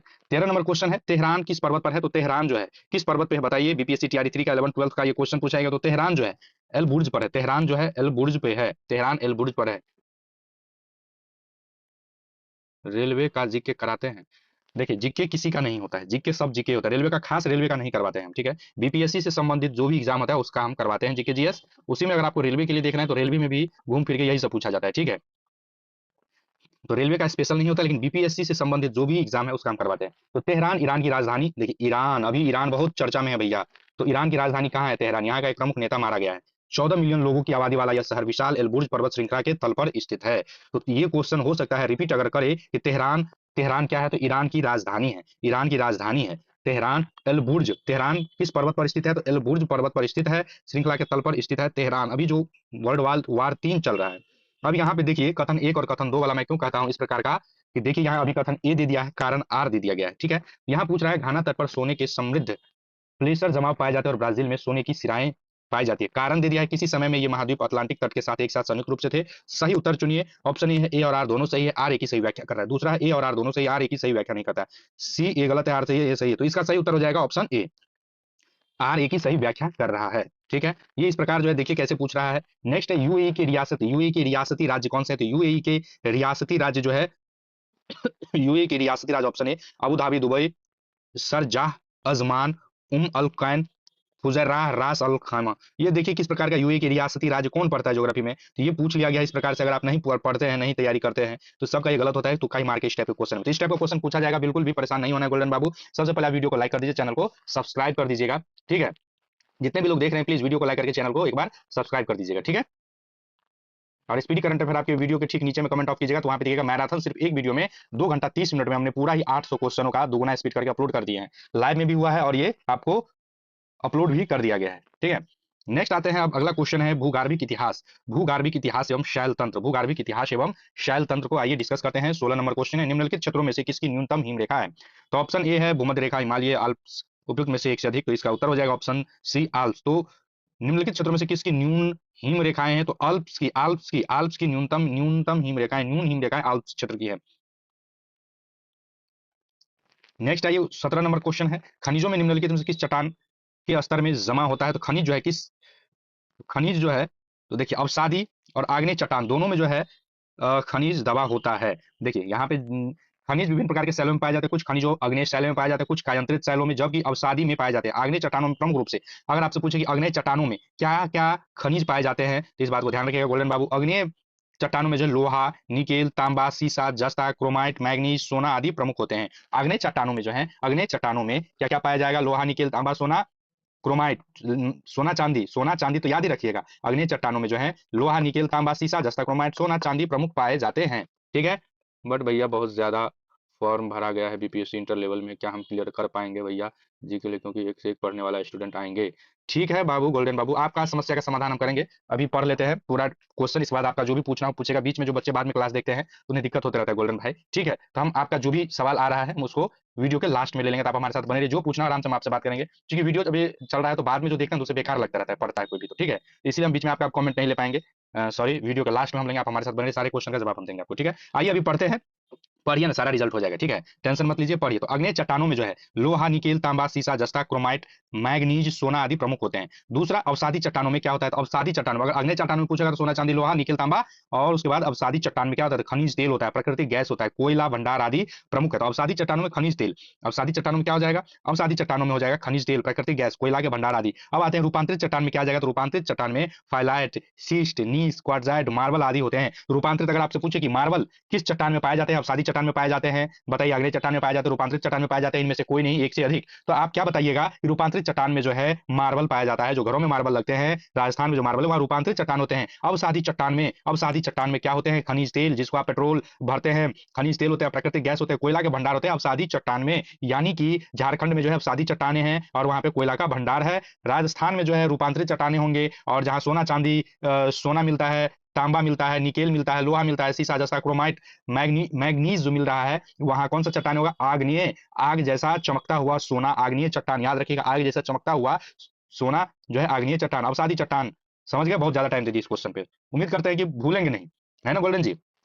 नेक्स्ट ये 18 नंबर, भूपटल के टुकड़े मेंटल में गति द्वारा निरंतर धीमी गति से प्रभावित होते हैं, इस सिद्धांत को क्या कहा जाता है? तो भूपटल के टुकड़े मेंटल में गति द्वारा निरंतर धीमी गति से प्रभावित होते हैं, इस सिद्धांत को क्या कहा जाता है? इस सिद्धांत को क्या कहा जाता है बताइए? ऑप्शन सी इसका सही उत्तर हो जाएगा, प्लेट टेक्टोनिक सिद्धांत। तो भूपटल के टुकड़े मेंटल में गति द्वारा निरंतर धीमी गति से प्रभावित होते हैं, इस सिद्धांत को प्लेट टेक्टोनिक सिद्धांत कहा जाता है।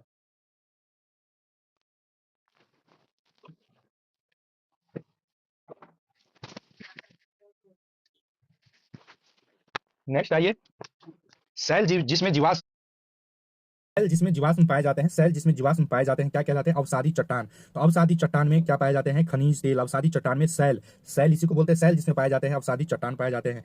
चट्टानों के चूर्ण होकर नीचे जमा हो जाने के कारण अवसादी सेल का निर्माण होता है। इसकी रचना परतों के रूप में होने के कारण इसे परतदार सेल भी कहते हैं। अधिकतर जीवाश्म एवं खनिज तेल इसी प्रकार की चट्टानों में पाए जाते हैं। संपूर्ण पृष्ठ लगभग 75% भाग अवसादी सेलों का विस्तार है। मतलब कि संपूर्ण पृथ्वी पर, अगर ये इतना बड़ा पृथ्वी है, ठीक है, तो ये और इतना भाग जो है, ये पूरा भाग पृथ्वी का इतना भाग कितना है? अवसादी चट्टानों से है, अवसादी चट्टानों से। बाकी जो है ये इतना भाग ही बचा हुआ है जो आपको रूपांतरित चट्टान और दूसरा चट्टान है। तो अवसादी चट्टान 75% पृथ्वी पर फैला हुआ है। अब आते हैं क्वेश्चन 20, और हम पढ़ रहे हैं विश्व भूगोल का पर्वत, पठार तथा मरुस्थल।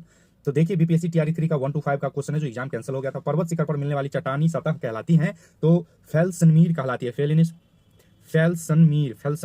पर्वत शिखर पर मिलने वाली चट्टान सतह को फेल्सनमीर कहलाती है। फेल्सनमीर पर्वत शिखर पर मिलने वाली चट्टान, यानी ये पर्वत, ये पर्वत, ये पर्वत, ये पर्वत जो है शिखर, ये मिलने वाली चट्टानों को क्या कहते हैं? फेल्सनमीर कहते हैं। नेक्स्ट है सहारा किस प्रकार का रेगिस्तान है भाई? तो सहारा गर्म प्रकार का रेगिस्तान है। सहारा दुनिया का सबसे बड़ा गर्म मरुस्थल है। अफ्रीकी महाद्वीप के उत्तरी हिस्से में स्थित यह 10 अलग अलग देशों की सीमा साझा करता है। पृथ्वी के कुल भूभाग क्षेत्रफल का लगभग 8% भाग पर फैला है। इसका क्षेत्रफल 9.2 मिलियन वर्ग किलोमीटर है। अफ्रीका के 31% भाग पर इसको कवर करता है। हम उम्मीद कर रहे हैं कि आप लोगों को जो है वीडियो फास्ट करने की जरूरत नहीं पड़ेगी, वो मैं सुपर फास्ट एक्सप्रेस से आप लोगों के साथ अभी डिस्कस बना हुआ हूँ, टेंशन नहीं है। नेक्स्ट निम्नलिखित में कौन सा युवा वलित पर्वत नहीं है? तो युवा वलित पर्वत कौन सा है? तो देखिए अरावली, एडीज, अपलेशियन।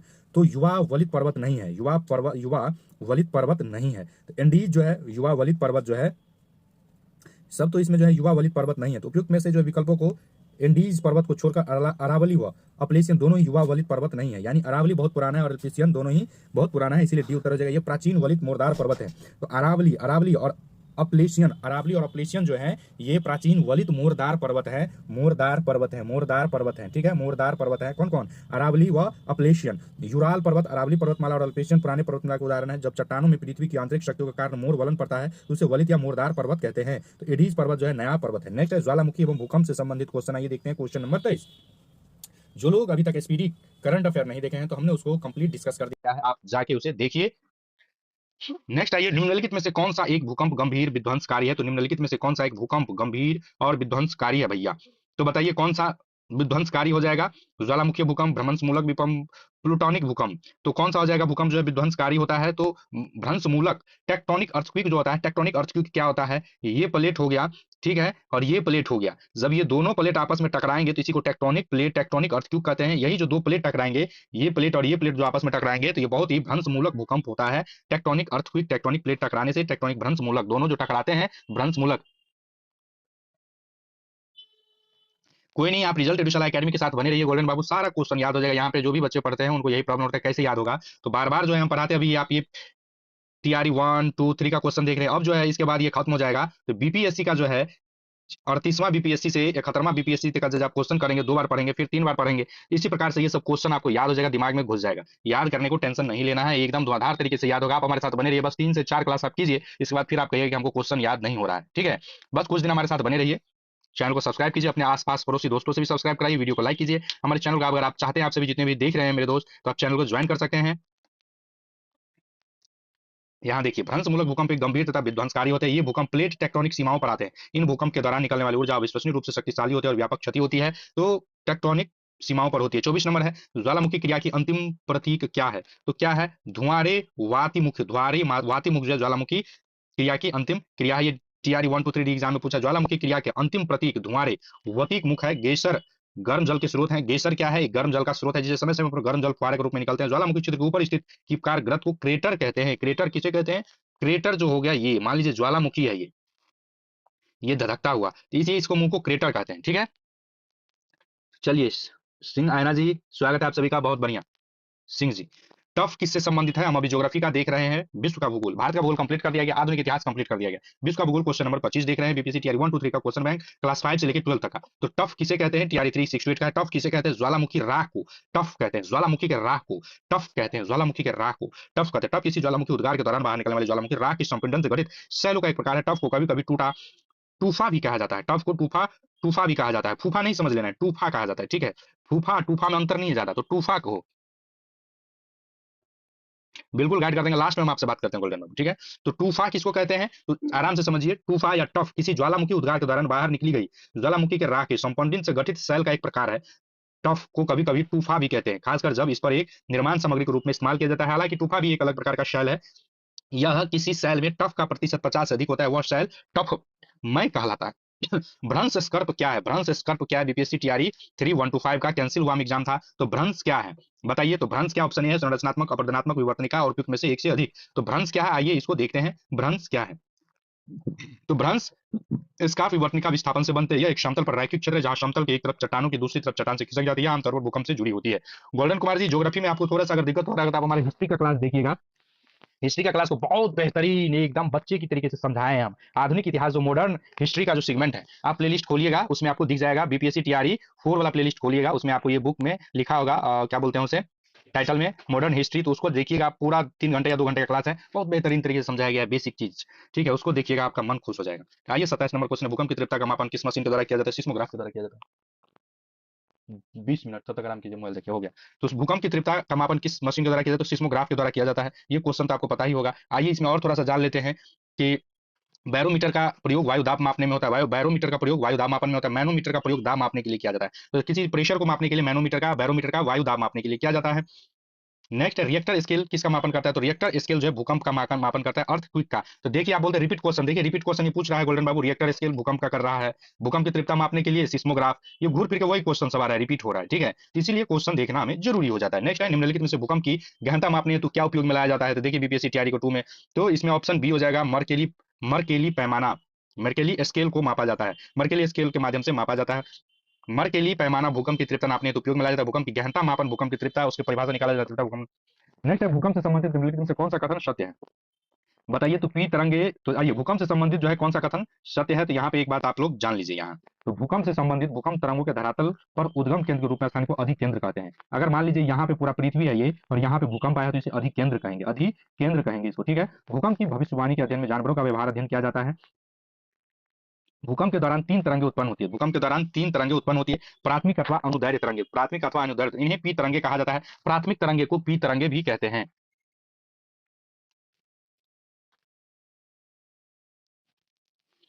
नेक्स्ट है तो प्राथमिक अथवा अनुदैर्घ्य तरंग इन्हें पी तरंगे भी कहा जाता है। ये सबसे पहले धरातल पर पहुंचती है। एस तरंगे की तुलना में पी तरंगे 66% अधिक तीव्र होती है। तो एस तरंगों की अपेक्षा में पी तरंगे 66% अधिक होती है। तो प्राथमिक तरंगे या अनुदैर्घ्य तरंगे, याद रखिएगा भूकंप में सबसे विनाशकारी जो अभी तक में है पी तरंगे अथवा अनुदैर्घ्य तरंगे, प्राथमिक तरंगे। द्वितीयक अथवा अनुप्रस्थ तरंगे इन्हें एस तरंग भी कहा जाता है, केवल ठोस माध्यम में विचरण करती है। धरातलीय तरंगे इन्हें एल तरंगे भी कहा जाता है, ये सबसे अधिक प्रभावशाली और सबसे लंबा मार्ग तय करती है। तो पृथ्वी पर जो है सबसे अधिक हानि जो होती है धरातलीय तरंगे से होती है, धरातलीय तरंगे से होती है। इन्हें एल तरंगे भी कहते हैं।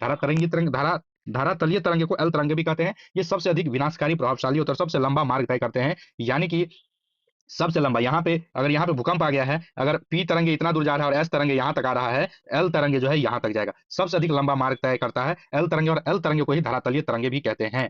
ठीक है, अब आते हैं नेक्स्ट, अफवाह एवं नदियों तथा झीलों के जलप्रपात। तो निम्नलिखित में से कौन सा उथली झील है? उथली झील, खारी झील को उथली झील कहते हैं, खारी झील को उथली झील कहते हैं। उथली झील अथवा उत्तरी झील अथवा प्लाया एक प्रमुख उदाहरण खारी झील या साल्ट पैन होती है। रेगिस्तान में पवन के अपघर्षण से बने गर्त में जब कभी वर्षा जल जमा हो जाता है तो कुछ समय के लिए छिछली झीलें बन जाती है। ऐसी उथली झीलों को प्लाया झील कहते हैं। प्लाया को अलग अलग नामों से बुलाया जाता है, जो नमक स्लैट, नमक मार्स सलार सलार, नमक नमक पैन या क्षार प्लेट सलीना। नेक्स्ट है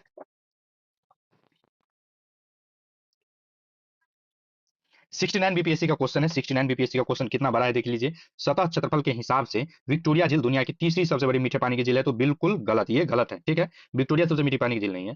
इसके बाद इसकी सीमा 4 देश संधान, ये भी गलत है। ठीक है, तो इसमें गलत कथन बोल रहा है। सही कौन कौन सा है, आइए इसमें हम सही कथन को देखते हैं, गलत को छोड़ देते हैं। तो यह अफ्रीका की महान झीलों में से एक है। निम्नलिखित कथनों पर विचार कीजिए। दूसरा है विक्टोरिया झील से निकलने वाली एकमात्र धारा नील नदी है, यह जो युगांडा के जिंजा के पास झील से बाहर निकलती है। विक्टोरिया झील से एकमात्र नदी नील नदी निकलती है विक्टोरिया झील से। ठीक है, तो इसमें गलत कथन बोल रहा था, तो गलत 1 और 3 है, बाकी ठीक है। देखिए विक्टोरिया झील अफ्रीका महाद्वीप में स्थित है। तो अगर आपसे पूछे विक्टोरिया झील कहाँ स्थित है गोल्डन बाबू, तो ये विक्टोरिया झील अफ्रीका महाद्वीप में स्थित है। अफ्रीका की सबसे बड़ी तथा विश्व की मीठी पानी की दूसरी सबसे बड़ी झील है। तीसरी नहीं है, मीठे पानी की दूसरी सबसे बड़ी झील है। 1 मिनट पानी जरा पीनू मैं।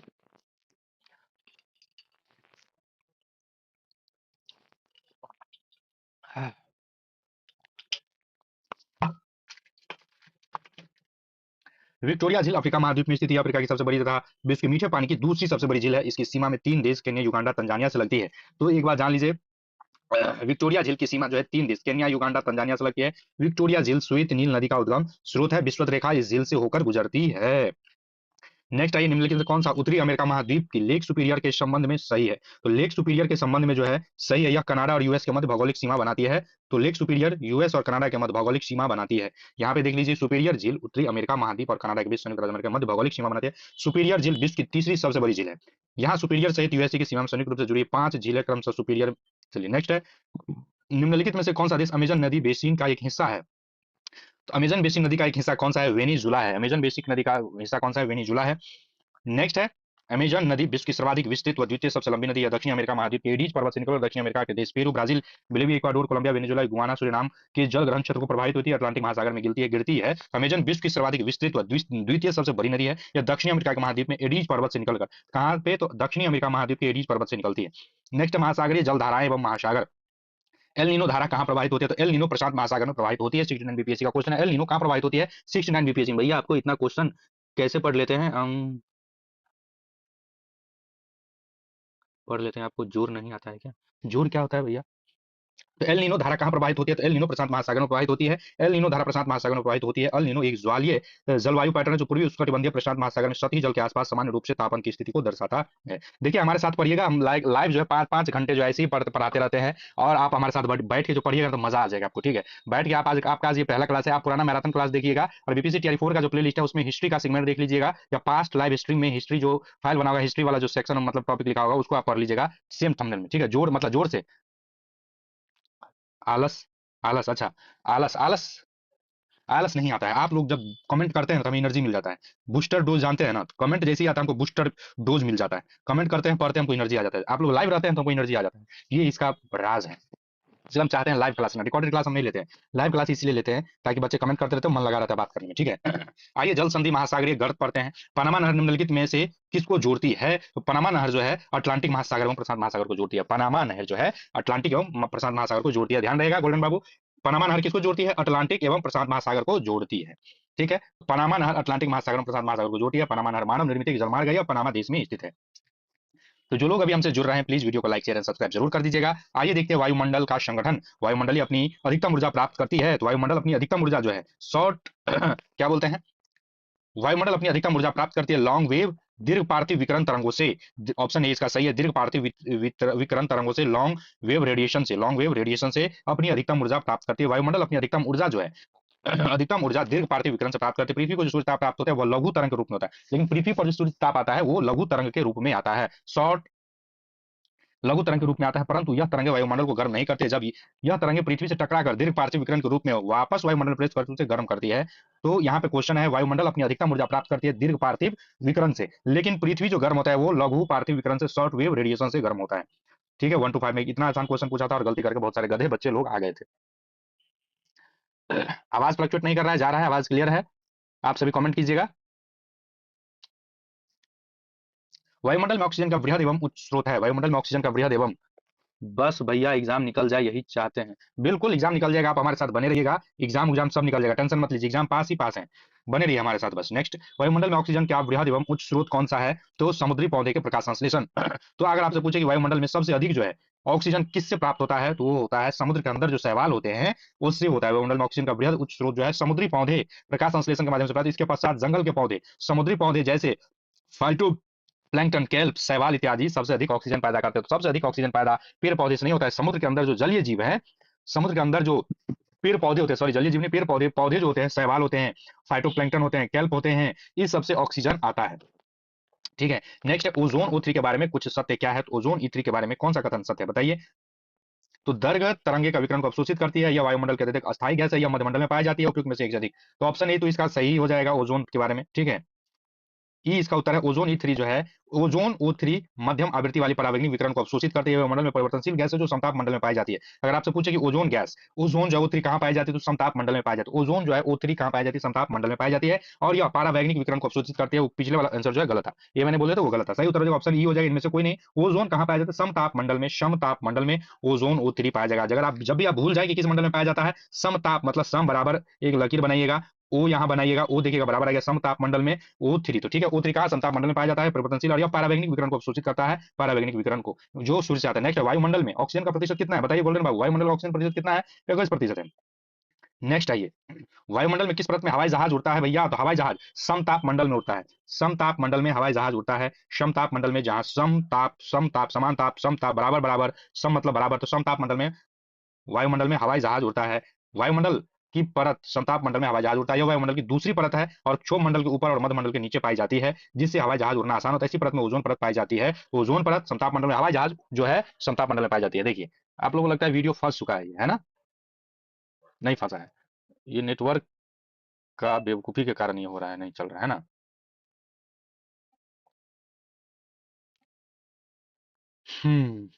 1 मिनट रुक जाइएगा जरा, नेटवर्क फ्लक्चुएट कर रहा है।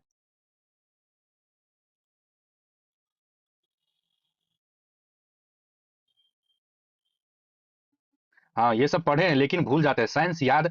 अब पूछिए, ठीक है, साइंस भी पूछेंगे, टेंशन मत लीजिए, टेंशन नहीं लेने का, पूछा जाएगा बारी बारी से, सब पूछा जाएगा आपसे। साइंस का क्वेश्चन हम करवाए हैं, जाके देखिए आप।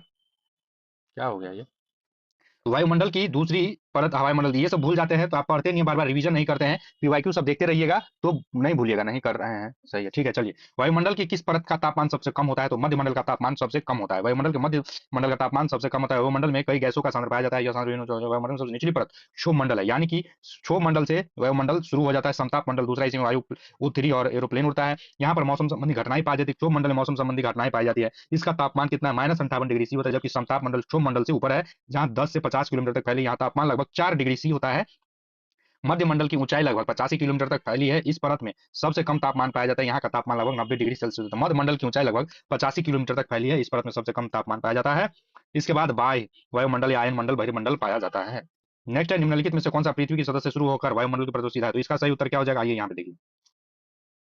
इसका जो क्रम है, देखिए ये आप कई बार इस क्रम को पढ़े होंगे लेकिन गलती कर देते होंगे, ठीक है, यहाँ पे इस बार गलती नहीं करना है आपको, ठीक है ना।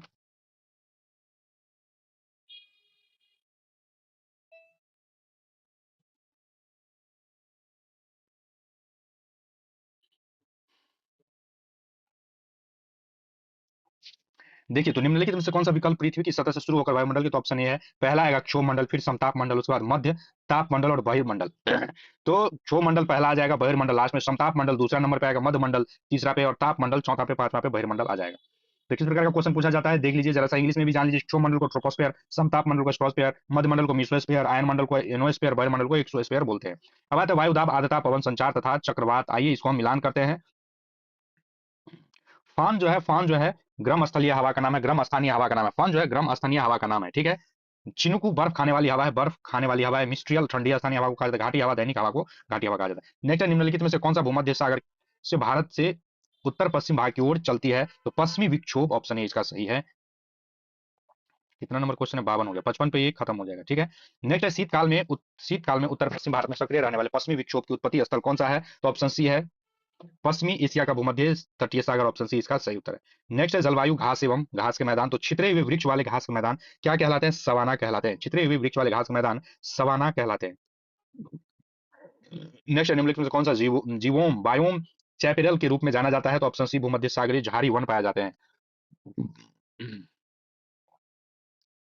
तो क्या आपने स्पीडी करंट अफेयर वार्षिकी मार्च 2026 क्लास देख लिया है? 812 एमसीक्यू आप लोग बताइए, अगर नहीं देखे हैं तो प्लीज आप लोग जाके एक बार देख लीजिएगा, ठीक है। नहीं अच्छा लगता है तो एग्जाम में रिजल्ट भी नहीं होगा ना, आपका रिवीजन करना अच्छा नहीं लगता है, क्वेश्चन गलत होता है। क्वेश्चन सही कैसे होगा, जब आप बार बार नहीं पढ़ेंगे एक चीज को, क्वेश्चन गलत होना ही है। क्योंकि रिजल्ट उसी का होता है जो आता हुआ क्वेश्चन गलत नहीं करता है, क्योंकि वो क्वेश्चन सभी बनाते हैं और आप उसी क्वेश्चन को छोड़ देते हैं। जब सब जो क्वेश्चन बनाएगा उस क्वेश्चन को आप जो छोड़ के गलती कर दीजिएगा, तो रिजल्ट कहां से होगा मेरे भाई, बताइए। तो निम्नलिखित जीवोम बायोम, निम्नलिखित जीवोम जीवोम बायोम के रूप में क्या जाना जाता है, तो भूमध्य सागरीय झाड़ी वन को कहते हैं। नेक्स्ट आते हैं वन एवं मृदा, तो मरुदभिद निम्नलिखित में से किस वन में पाए जाते हैं, तो मरुस्थलीय वन में पाए जाते हैं। मरुदभिद शुष्क आवाज जो है मरुस्थलीय वन में पाए जाते हैं। 50 नंबर है कि जब बहता पानी चिकनी मिट्टी को काटता है और गहरे चैनल बनाता है तो क्या कहलाता है, तो जब बहता पानी तो गली कटाव उसे कहते हैं, गुली इरिजेशन कहते हैं, गुली गली कटाव कहते हैं, ठीक है। जब बहता जल चिकनी मिट्टी को काटता है उसे गहरे चैनल को गली कटाव या अवनलिका अपर्दन कहते हैं। जिन प्रदेश में इनकी संख्या अधिक होती है उसे उत्खात भूमि कहते हैं। मृदा अपर्दन के प्रमुख चरण बूंद अपर्दन। नेक्स्ट आइए, निक्षालन प्रक्रिया संबंधित है, तो निक्षालन किससे संबंधित है, ऊपरी सतह के अवयवों का अंतःस्राव। इसका उत्तर डी हो जाएगा, एक से अधिक। ऊपरी सतहों के अवयवों या अंतःस्राव द्वारा निचली सतहों में आने की क्रिया को निक्षालन कहते हैं। भारी वर्षा वाले क्षेत्रों में खनिज पदार्थ मिट्टी के निचले स्थान में चले जाते हैं जो पौधों की जड़ों को प्राप्त नहीं होते। इस तरह के क्षेत्रों में लेटराइट मृदा पाई जाती है। नेक्स्ट है, मिट्टी का निर्माण किस प्रक्रिया द्वारा होता है, तो मिट्टी का निर्माण जो है, मिट्टी का निर्माण अपक्षयन के द्वारा होता है। मिट्टी का निर्माण अपक्षरण के द्वारा होता है, विदरिंग के द्वारा होता है। मृदा निर्माण अपक्षयन प्रक्रिया के द्वारा होता है। अपक्षयन प्रक्रिया क्या है, तो मृदा निर्माण की प्रक्रिया को अपक्षयन कहते हैं। इसका चट्टानों का विघटन, तो चट्टानों के अपक्षित पदार्थों का रंध्र वायुमंडल में गैस में ओजोन नाइट्रोजन ऑक्सीजन के आदि माध्यम से समावेश होता है और इससे मिट्टी का निर्माण होता है अपक्षयन के द्वारा। नेक्स्ट आता है खनिज ऊर्जा एवं संसाधन, तो निम्नलिखित में कौन सा नवीकरणीय ऊर्जा का स्रोत है, तो ये हो जाएगा नवीकरणीय, हो जाएगा तीनों ही नवीकरणीय ऊर्जा हो जाएगा, ठीक है। तो नवीकरणीय प्राकृतिक ऊर्जा से नवीकरणीय ऊर्जा प्राकृतिक स्रोत से प्राप्त ऊर्जा है, सौर ऊर्जा, पवन ऊर्जा, जल विद्युत, महासागरीय कोयला, नाविकीय पेट्रोलियम और नवीकरण। क्या क्वेश्चन पूछ रहा है इसमें, कौन सा नवीकरणीय ऊर्जा के स्रोत है? अच्छा सॉरी, अब मुझे अनवीकरणीय ऊर्जा लगा था, सॉरी दोस्तों। तो इसमें से पूछ रहा है कौन सा नवीकरणीय, तो इनमें से कोई नहीं हो जाएगा, ऑप्शन ई इसका हो जाएगा, उनमें से कोई नहीं। नवीकरणीय ऊर्जा क्या है, तो नवीकरणीय ऊर्जा जो है जो प्राकृतिक स्रोत से पैदा, सॉरी सॉरी सॉरी सभी सुन लीजिएगा ध्यान से। नवीकरणीय ऊर्जा क्या होता है, जो प्राकृतिक स्रोत से प्राप्त होते हैं, जैसे सौर ऊर्जा, पवन ऊर्जा, जल विद्युत, भूतापीय ऊर्जा, महासागरीय ऊर्जा जो है क्या है, नवीकरणीय ऊर्जा है। और कोयला, नाभिकीय ईंधन, पेट्रोलियम और नवीकरणीय ऊर्जा है जिसको हम प्राप्त करते हैं, जो कभी खत्म नहीं हो सकता है उस नवीकरणीय, जो खत्म हो जाए वो अनवीकरणीय है। नेक्स्ट है बायोगैस का प्रमुख घटक कौन सा है, तो मीथेन जो है CH4 बायोमास का प्रमुख घटक है। नेक्स्ट है ऊर्जा का गैर पारंपरिक स्रोत कौन सा है, तो उपयुक्त में से एक से अधिक। गैर पारंपरिक स्रोत, ऊर्जा का गैर पारंपरिक स्रोत प्राकृतिक से उत्पन्न होता है जिन्हें नवीकरणीय ऊर्जा स्रोत कहा जाता है। इसके अंतर्गत जो है बायोमास, भूतापीय ऊर्जा, सौर, पवन इत्यादि ऊर्जा पाई जाती है, जबकि परमाणु ऊर्जा परंपरागत ऊर्जा का स्रोत है, इसलिए उत्तर डी हो जाएगा, ठीक है। तो बायोगैस और भूतापीय ऊर्जा जो है गैर परंपरागत ऊर्जा के स्रोत है, इन्हें नवीकरणीय ऊर्जा। नेक्स्ट आइए, बॉक्साइट का सर्वाधिक उत्पादक है, ऑप्शन सी ऑस्ट्रेलिया। बॉक्साइट का सर्वाधिक उत्पादक है ऑस्ट्रेलिया। ऑस्ट्रेलिया सबसे बड़ा बॉक्साइट उत्पादक देश है। चीन बॉक्साइट का दूसरा सबसे बड़ा उत्पादक देश है। उड़ीसा भारत का सबसे बड़ा बॉक्साइट उत्पादक राज्य, अगर भारत के बारे में पूछे तो उड़ीसा जो है सबसे बड़ा बॉक्साइट उत्पादक राज्य है। नेक्स्ट है, जीवाश्म ईंधन किस प्रकार के संसाधनों के उदाहरण है, तो गैर नवीकरणीय नॉन रिन्यूएबल एनर्जी जो है जीवाश्म नॉन रिन्यूएबल एनर्जी है। जीवाश्म गैर नवीकरणीय नॉन रिन्यूएबल एनर्जी प्रकार के संसाधन है जो संसाधन निरंतर उपयोग के बाद समाप्त हो जाते हैं, वे गैर नवीकरणीय कहलाते हैं। ये पृथ्वी में सीमित मात्रा में पाए जाते हैं, इनका उपयोग अस्थायी रूप से नहीं किया जाता है। उदाहरण जीवाश्म ईंधन, कोयला, पेट्रोलियम, खनिज इत्यादि। नेक्स्ट है महासागरीय परपट्टी के मुख्य खनिज घटक क्या है? तो सिलिका और मैग्नीशियम है, सिलिका और मैग्नीशियम है। कल जाएंगे गुरुजी घर, बिल्कुल। विक्रम भी जी आ गए, राधे राधे। श्री कृष्ण गुरुजी, विक्रम भाई, श्री कृष्णा नहीं, बिहारी क्रिएटर है ये, बिहारी क्रिएटर जी, राधे राधे, राधे राधे सभी को, राधे राधे। और कल जाएंगे घर तो बिल्कुल होली में जाइए घर, मस्त पढ़िए, जहां भी रहिए पढ़ते रहिए। और जहां भी घर उड़ जाइएगा आप लोग तो एकदम जो है चैनल को लाइक शेयर एंड सब्सक्राइब कीजिएगा। खुशबू जी आपका स्वागत है, गुड इवनिंग, गुड इवनिंग। अब ये क्लास समाप्त होने के कगार पे, सभी लोग आए हैं अभी, बहुत बढ़िया। भैया जी हमारा भी रिप्लाई कीजिएगा, बिल्कुल बिल्कुल। मानव प्रजातियां अन अनधिवासी बस्तियां किस नाम से जानी जाती है? अनधिवासी बस्तियां जो है किस नाम से जानी जाएगी? अनौपचारिक बस्तियां से नाम से जानी जाएगी, अनौपचारिक बस्तियां के नाम से। ऑप्शन ए इसका सही है। नेक्स्ट, जीवाश्म के आधार पर मानव उत्पत्ति का केंद्र कौन सा है? तो अफ्रीका का रिफ्ट घाटी जो है मानव जीवाश्म, मतलब जीवाश्म के आधार पर जो है मानव उत्पत्ति का केंद्र है अफ्रीका की रिफ्ट घाटी। राधे राधे खुशबू जी। नेक्स्ट है, जीवाश्म के आधार पर मानवों की उत्पत्ति लगभग 25 लाख वर्ष पहले ऑस्ट्रेलोपेथिकस नामक जानवर के एक जीन्स से हुआ था। इन जीवाश्म को पूर्वी अफ्रीका और अफ्रीका के रिफ्ट घाटी क्षेत्र से प्राप्त किया गया था। 11th-12th में क्वेश्चन पूछा गया। नेक्स्ट, जनसंख्या घटने से मानव भूमि अनुपात क्या हो जाएगा? तो बढ़ जाएगा। तो जनसंख्या घटेगा तो मानव भूमि अनुपात क्या हो जाएगा? बढ़ जाएगा। ठीक है। जो लोग अभी हमसे जुड़े हैं सबसे पहले वीडियो को लाइक कर दीजिएगा, चैनल को सब्सक्राइब कर दीजिएगा। और एसपीडी करंट अफेयर वार्षिकी नहीं देखे होंगे मार्च महीना का, तो आप लोग देख लीजिए। ये बीपीएससी टीआरई 4 के लिए, बिहार एसएससी एईडीओ के लिए बहुत ही महत्वपूर्ण, शानदार है। सभी लोग जाके, खुशबू जी, बिहारी क्रिएटर, गोल्डन कुमार, अनिल सैनी जी, सभी लोग, आप लोग एसपीडी करंट अफेयर जाके देख लीजिएगा। और ये जो अभी हम डिस्कस कर रहे हैं बीपीएससी टीआरई 1 to 3 का क्वेश्चन, आधुनिक इतिहास यानी कि इतिहास में हम पूरा ही कंप्लीट कर चुके हैं। अभी ज्योग्राफी का भी कंप्लीट हो गया है आज, ये समझिए। तो सुनहरा रेशा का अभिप्राय क्या है? तो सुनहरा रेशा पटसन को, जूट को कहा जाता है, बोरा, जूट वाला बोरा जो होता है, सुनहरा रेशा अभिप्राय जूट से है, पटसन से है। और ये बिहार में सबसे ज्यादा कहाँ होता है? बताइएगा, बिहार में सबसे ज्यादा कहाँ होता है? तो ये होता है पूर्णिया में होता है। भारत में पश्चिम बंगाल में सबसे अधिक होता है।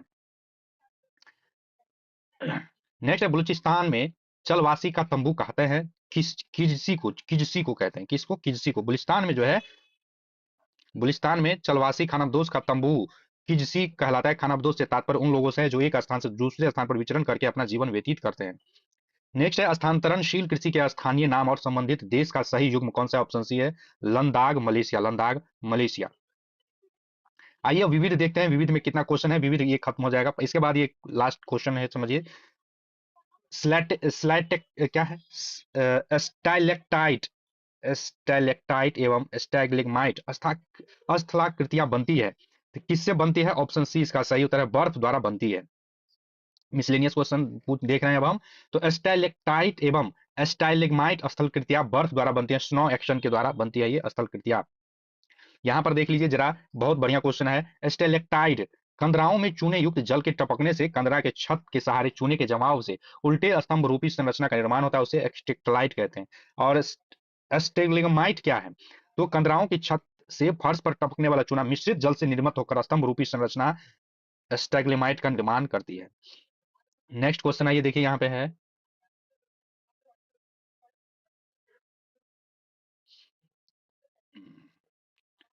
यहाँ पर देख लीजिए, क्रिस्टोफर कोलंबस जो है इटली से थे, जैक्स कार्टियर फ्रांस के थे, फ्रांसिस ड्रेक यूनाइटेड किंगडम थे, फार्डिनेंस मैगलन पुर्तगाल के थे। नेक्स्ट 67 नंबर क्वेश्चन आइए। थार्डिंग युट महोत्सव 3 दिवसीय उत्सव किस देश में मनाया जाता है? थार्डिंग युट महोत्सव जो है म्यांमार में मनाया जाता है। 69 बीपीएससी का यह क्वेश्चन है। नेक्स्ट, लगातार नई परत जोड़ने वाली प्रक्रिया निम्नलिखित में से कौन सी है? तो समुद्र तल का फैलाव लगातार नई परत को जोड़ने वाली प्रक्रिया है। तो इस प्रकार जो है हम भारत का भूगोल कंप्लीट कर लिया। अब जनसंख्या नगरीकरण हम अगले दिन डिस्कस करेंगे। आज के लिए इतना ही रहने देते हैं।